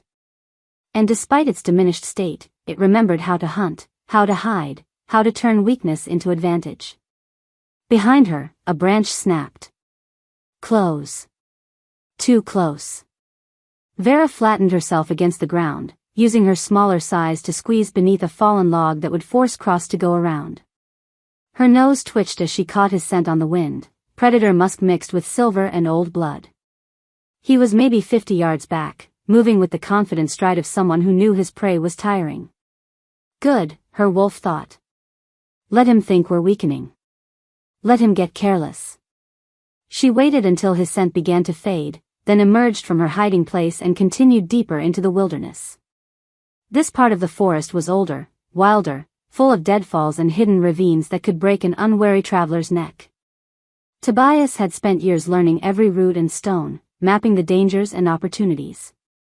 And he'd shared that knowledge with her during their long conversations by the fire, never knowing it might one day save both their lives. A stream burbled somewhere ahead, its voice almost lost beneath the whisper of wind through pine needles. Vera's enhanced hearing picked out the sound of water over stone, the particular gurgle that meant deep pools and hidden currents. Perfect. She reached the stream's edge and paused, testing the air. Cross was still following her original trail, maybe 2 minutes behind. Time enough to implement the next phase of her plan. Instead of crossing the stream, she turned and ran along its bank, her paws silent on the moss-covered stones. 100 yards upstream, she found what she was looking for, a place where the water had undercut the bank, creating a hollow just large enough for a small wolf to hide. Vera squeezed into the hiding spot and began the dangerous work of masking her scent. Omega wolves had abilities most packs never bothered to explore, the capacity to suppress their presence, to become nearly invisible to supernatural senses. It was an evolutionary adaptation that had helped their ancestors survive by avoiding conflict rather than winning it. The process was exhausting, requiring her to pull her wolf's essence so deep inside herself that she could barely maintain the shift. But gradually, her scent began to fade, becoming just another part of the forest's background symphony. Cross arrived at the stream 5 minutes later, his massive beta wolf moving with predatory grace. In the moonlight, he was magnificent and terrible, silver-white fur rippling with each movement, pale eyes reflecting light like mirrors. He stood nearly twice her size, built for power and domination. But even predators could be fooled. He sniffed at the water's edge where her trail ended, his great head swinging back and forth as he searched for some sign of her passage. Vera held her breath, pressing herself deeper into the hollow as he investigated the bank directly above her hiding place. For a moment, she thought he would find her. His nose was only inches from her muzzle, close enough that she could feel the heat of his breath. One twitch, one betraying tremor, and the hunt would be over. Then his head lifted, nostrils flaring as he caught something else on the wind. A deer, moving through the forest upstream. Fresh prey that might have crossed Vera's trail, confusing the scent markers. Cross growled, a sound like distant thunder, then bounded away to investigate. Vera waited until she could no longer hear his movements before emerging from her hollow, exhaustion making her legs shake. The scent masking had taken more out of her than she'd expected, but it had worked. Round 1 to the desperate Omega. She set off again, this time heading for the heart of Tobias's prepared territory.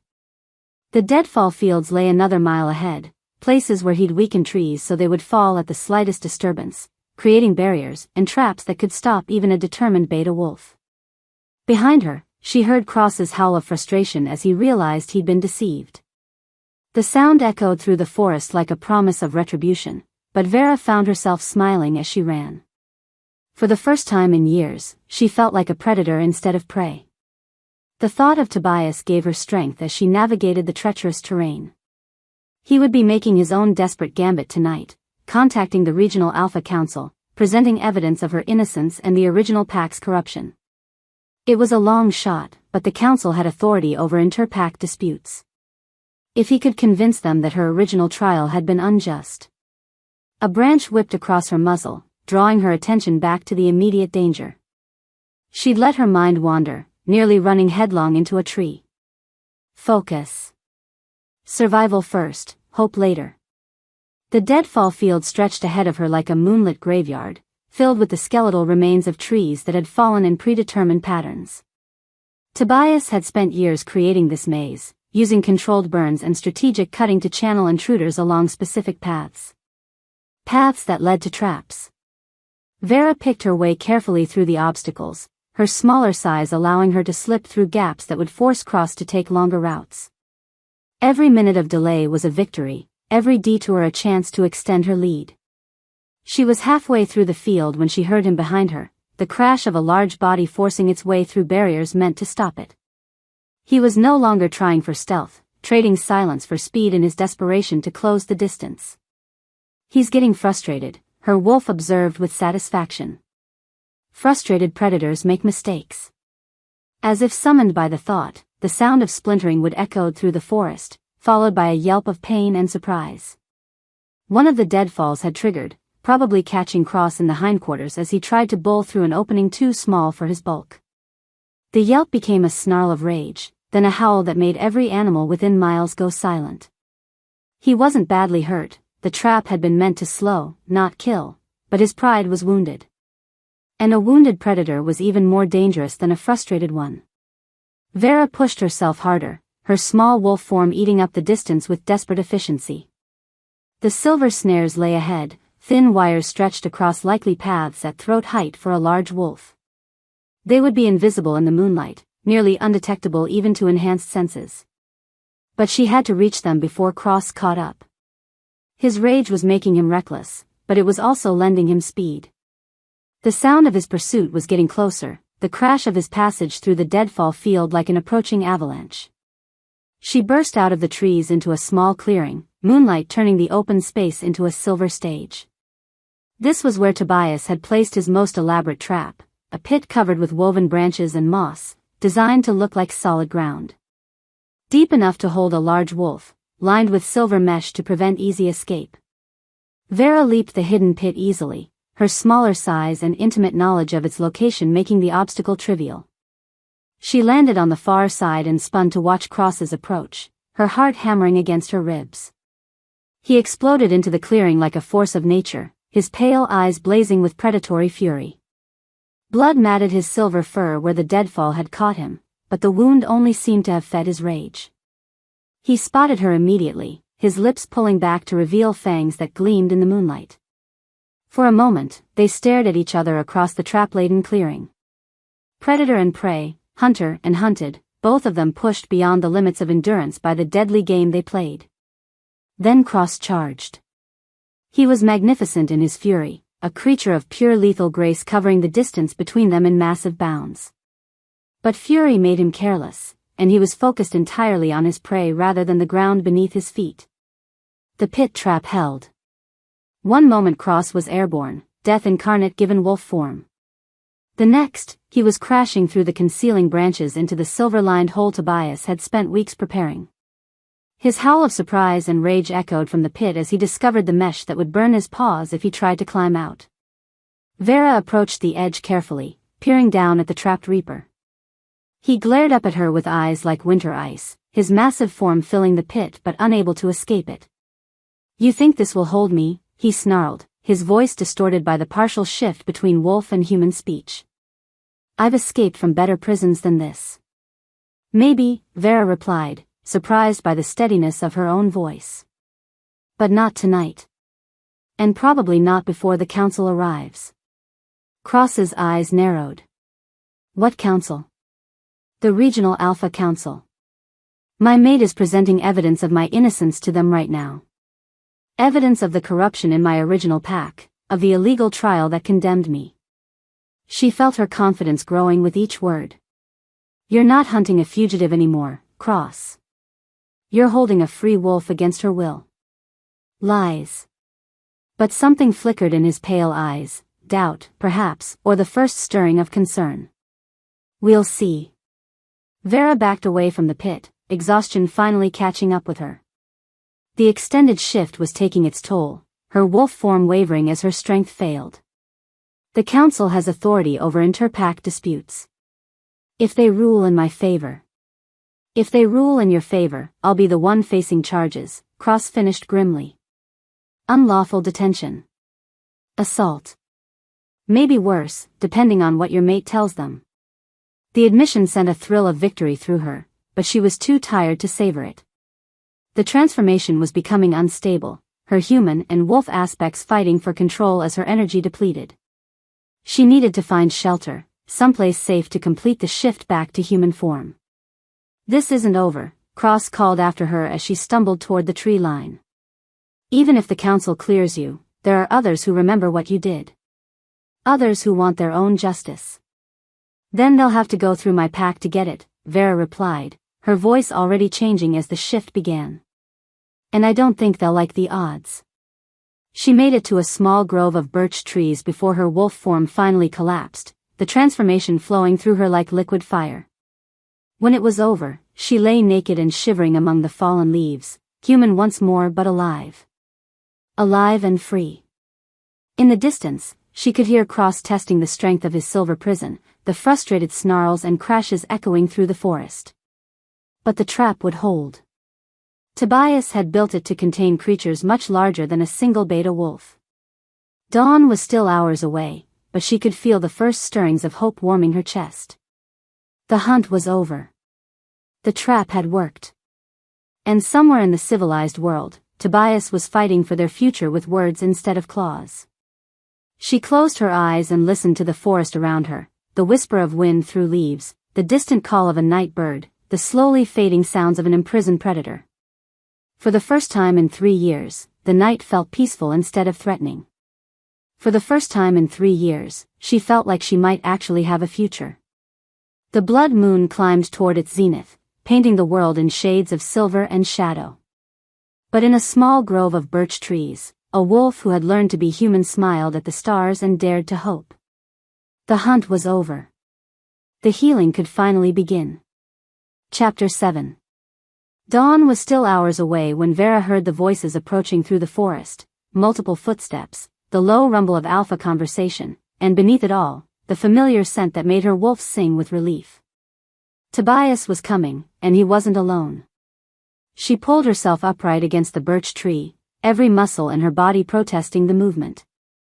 The hunt and forced transformation had taken everything she had, leaving her weak and shivering in the pre-dawn cold. But alive.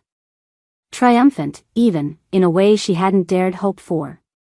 From the direction of the trap, Cross's snarls had grown more desperate, the silver mesh burning his paws each time he tried to climb free. The Reaper who had never failed to bring back his quarry was learning what it felt like to be prey. Vera. Tobias's voice cut through the forest silence, tight with concern and barely controlled fear. Where are you? Here, she called back, her voice hoarse from the transformation. In the birch grove.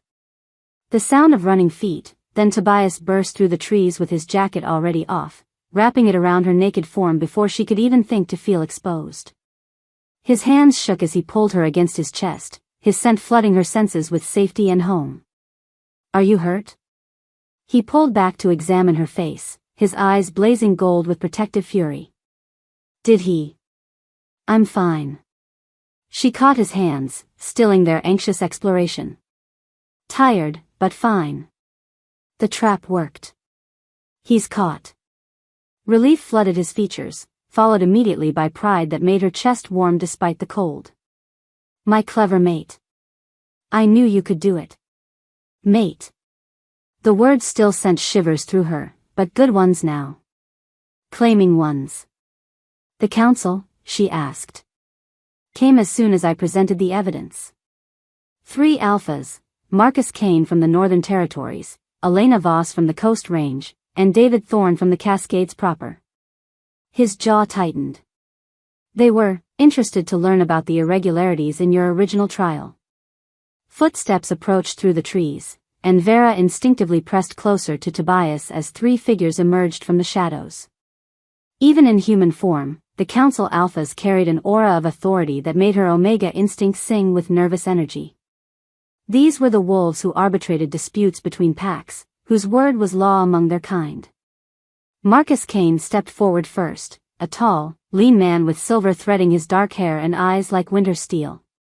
His presence was calm, controlled, the kind of leader who ruled through wisdom rather than force. Vera Blackthorn, he said, his voice carrying the formal cadence of pack law. I am Marcus Kane, speaking for the Regional Alpha Council. We've come to investigate claims of injustice surrounding your exile and current pursuit. Vera struggled to sit straighter, Tobias's jacket clutched around her like armor. Thank you for coming, Alpha Kane. The gratitude is premature, Elena Voss interjected, stepping into the moonlight. She was smaller than Kane but radiated the kind of coiled power that came from leading coastal packs, wolves who fought storms and tides as much as they fought each other. We're here to determine truth, not dispense comfort. The third alpha, David Thorne, remained silent, but his attention was focused entirely on Vera with an intensity that made her want to hide.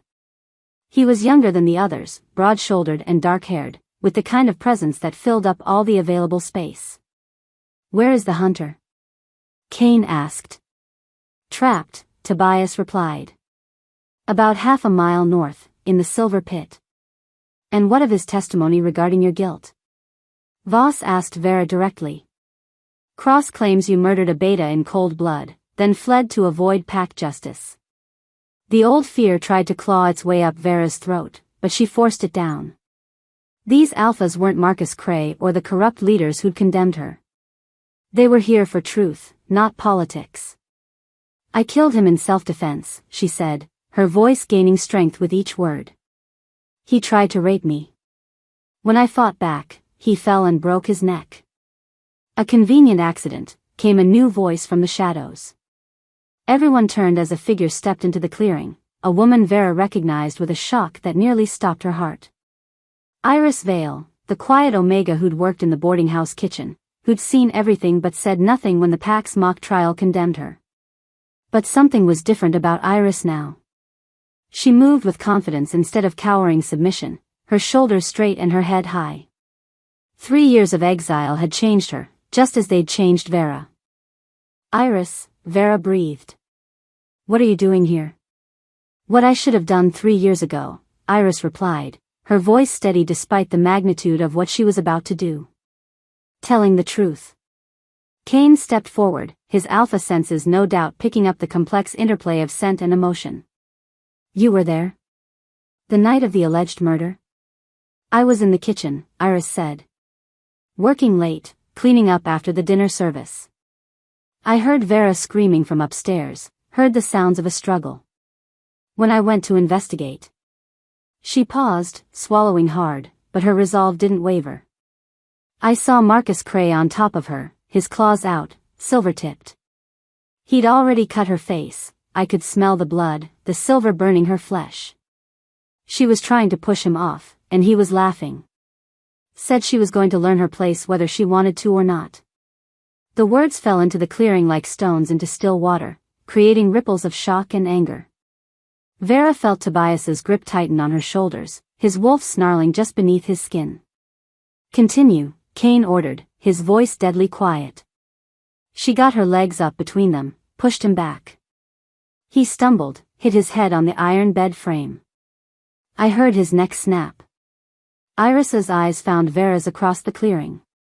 I should have spoken up at the trial. Should have told them what I saw. But I was afraid they'd punish me for witnessing it, for not preventing it somehow. Why speak now? Voss asked, though her tone had warmed considerably. Because I've spent 3 years living with the guilt.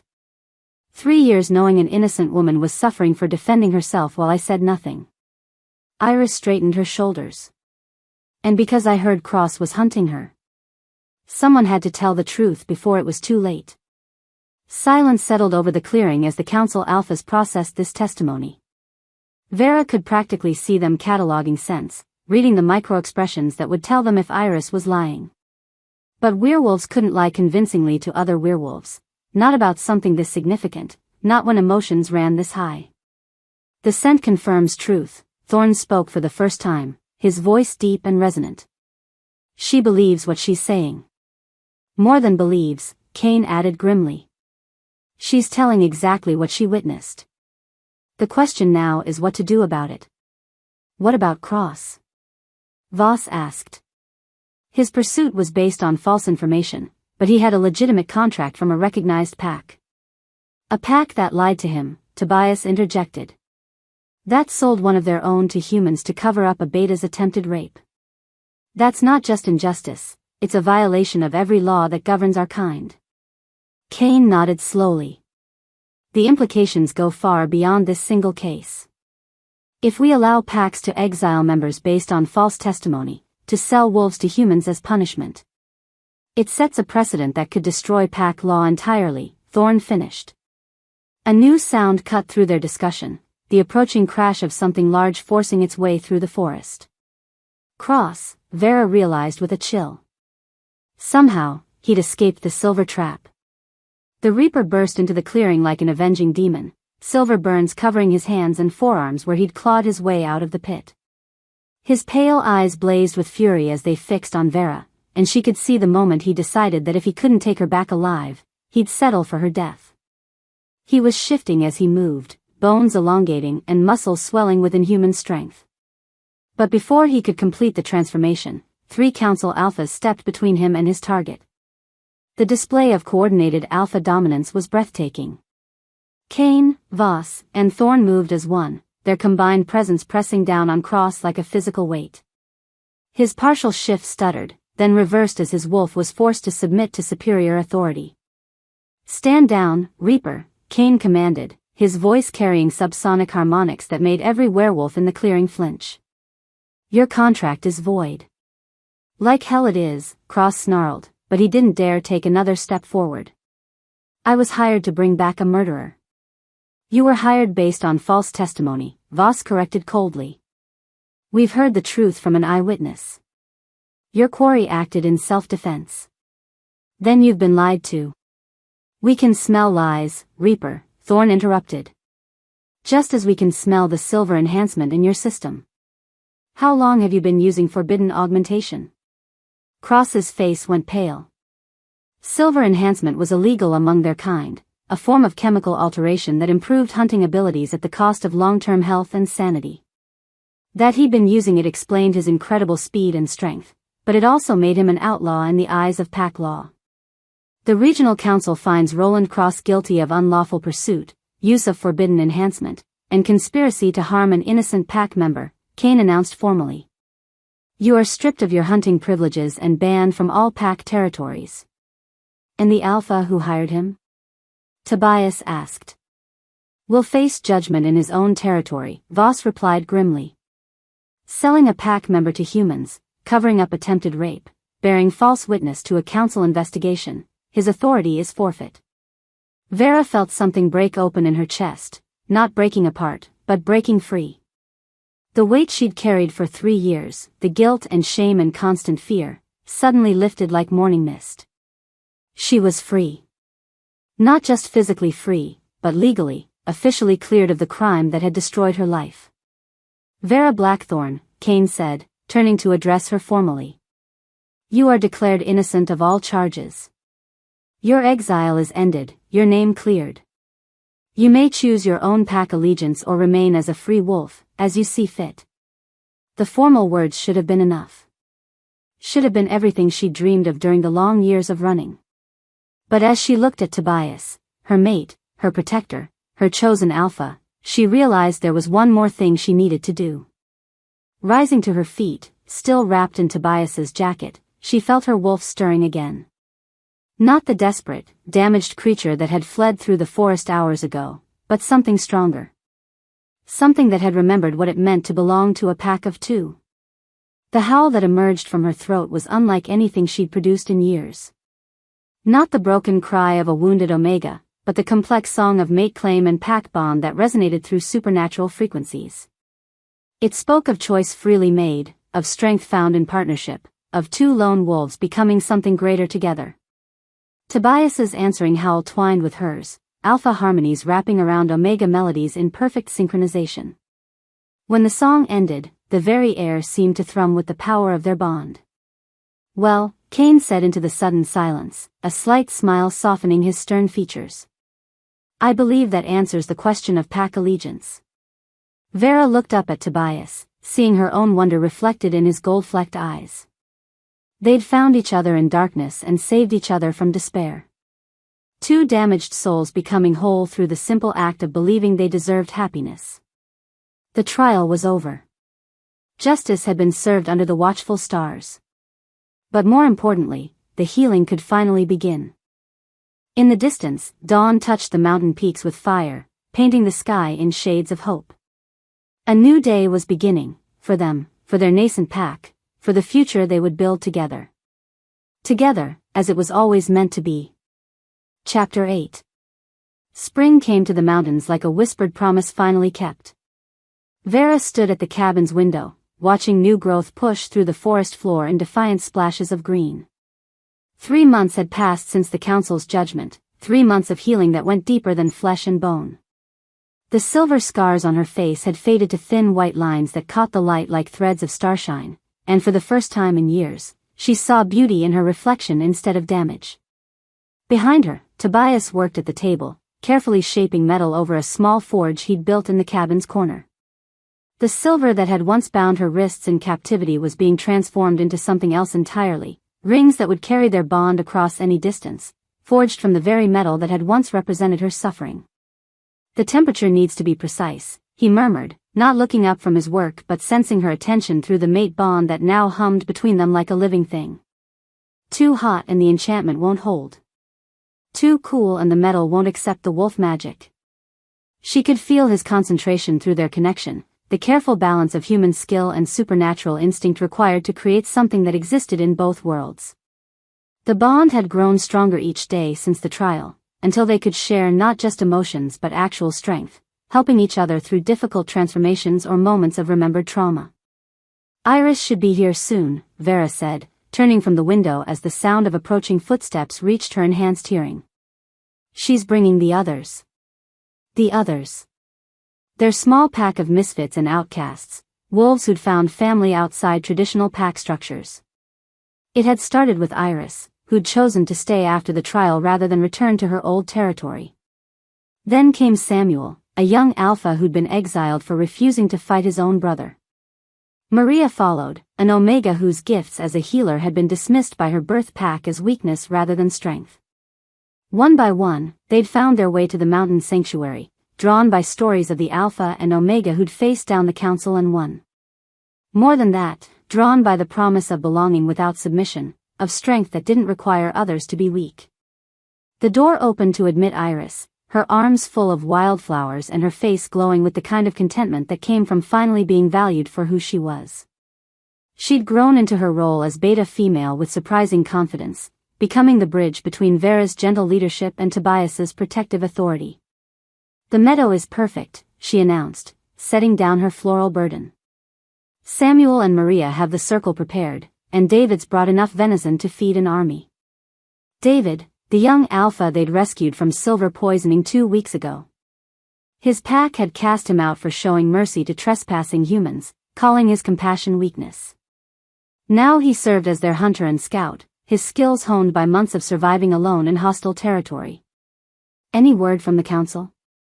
Tobias asked, finally looking up from his metalwork. The rings were taking shape, not the simple bands humans might exchange, but complex spirals that would hold wolf magic and amplify their natural bond. "Marcus Kane sends his blessing," Iris replied. "The other alphas are curious about what we're building here. Some approve, others think we're setting a dangerous precedent." "Let them think," Vera said firmly. "We're not asking their permission to exist." The words would have been impossible for her to speak 3 months ago, too bold, too defiant for someone who'd learned to survive by being invisible. But the mate bond had changed her in fundamental ways, Tobias's steady strength flowing into her through their connection until she could access courage she'd never known she possessed. More than that, leading their small pack had awakened something in her that traditional pack structure had never allowed to emerge. She wasn't just Tobias's mate, she was Luna to wolves who needed gentleness instead of dominance, healing instead of conquest. "The sun's setting," Tobias observed, banking the forge's fire. "Time to prepare." They'd chosen the new moon for their ceremony deliberately, the night when their human sides were strongest, when they could speak vows with tongues instead of howls. But tradition demanded the ritual end with the pack hunt, their wolves running free under starlight to celebrate the bond between Alpha and Luna. Vera retreated to the cabin's small bedroom to prepare, her hands steady as she arranged the ceremonial garments she'd created over the past weeks. No traditional white dress for a frontier wedding, instead, she'd crafted something that honored both her human heritage and her wolf nature. The dress was soft deerskin, tanned to buttery perfection and decorated with intricate beadwork that told the story of her journey from victim to survivor to leader.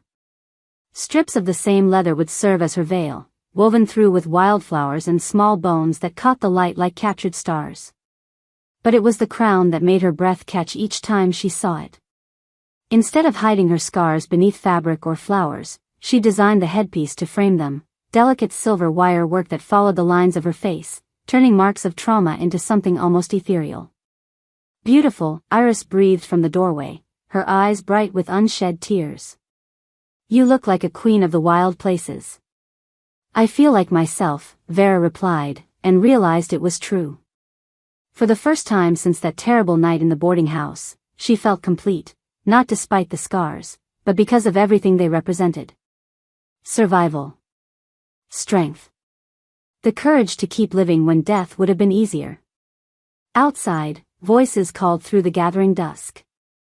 Their pack assembling for the ceremony, along with a few trusted allies who'd made the journey to witness something unprecedented, the mating of wolves who'd chosen love over law, healing over tradition. Tobias waited for her at the forest's edge, magnificent in his own ceremonial leathers. He'd braided silver wire through his dark hair, and the rings he'd forged hung from a chain around his neck, gleaming in the torchlight like captured moonbeams. "Ready?" he asked, offering his arm. "I've been ready for this my whole life," she replied. "I just didn't know it until I found you."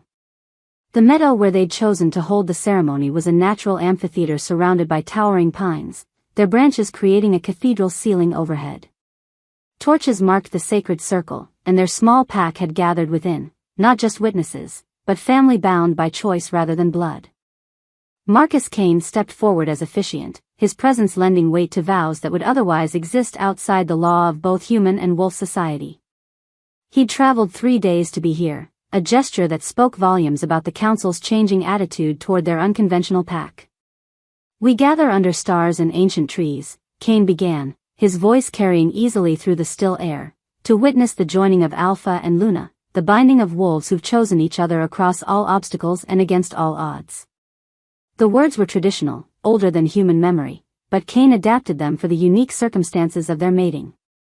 This wasn't just the union of compatible wolves arranged by pack politics. This was the recognition of a bond forged in fire and sealed in blood, tested by trial and proven by choice.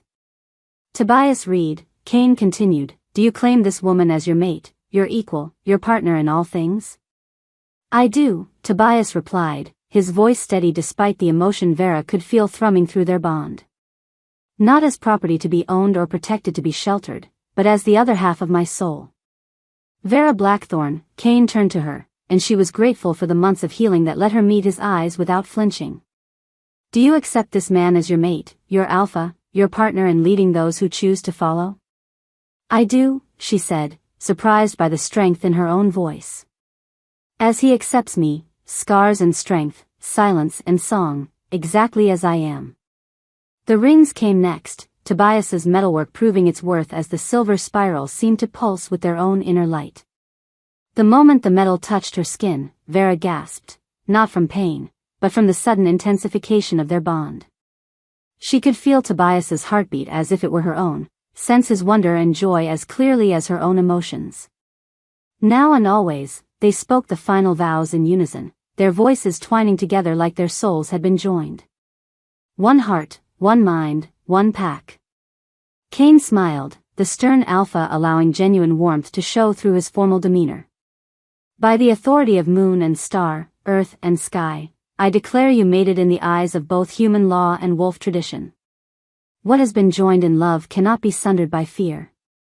The howl that erupted from their small pack shook the very trees, voices raised in celebration and recognition.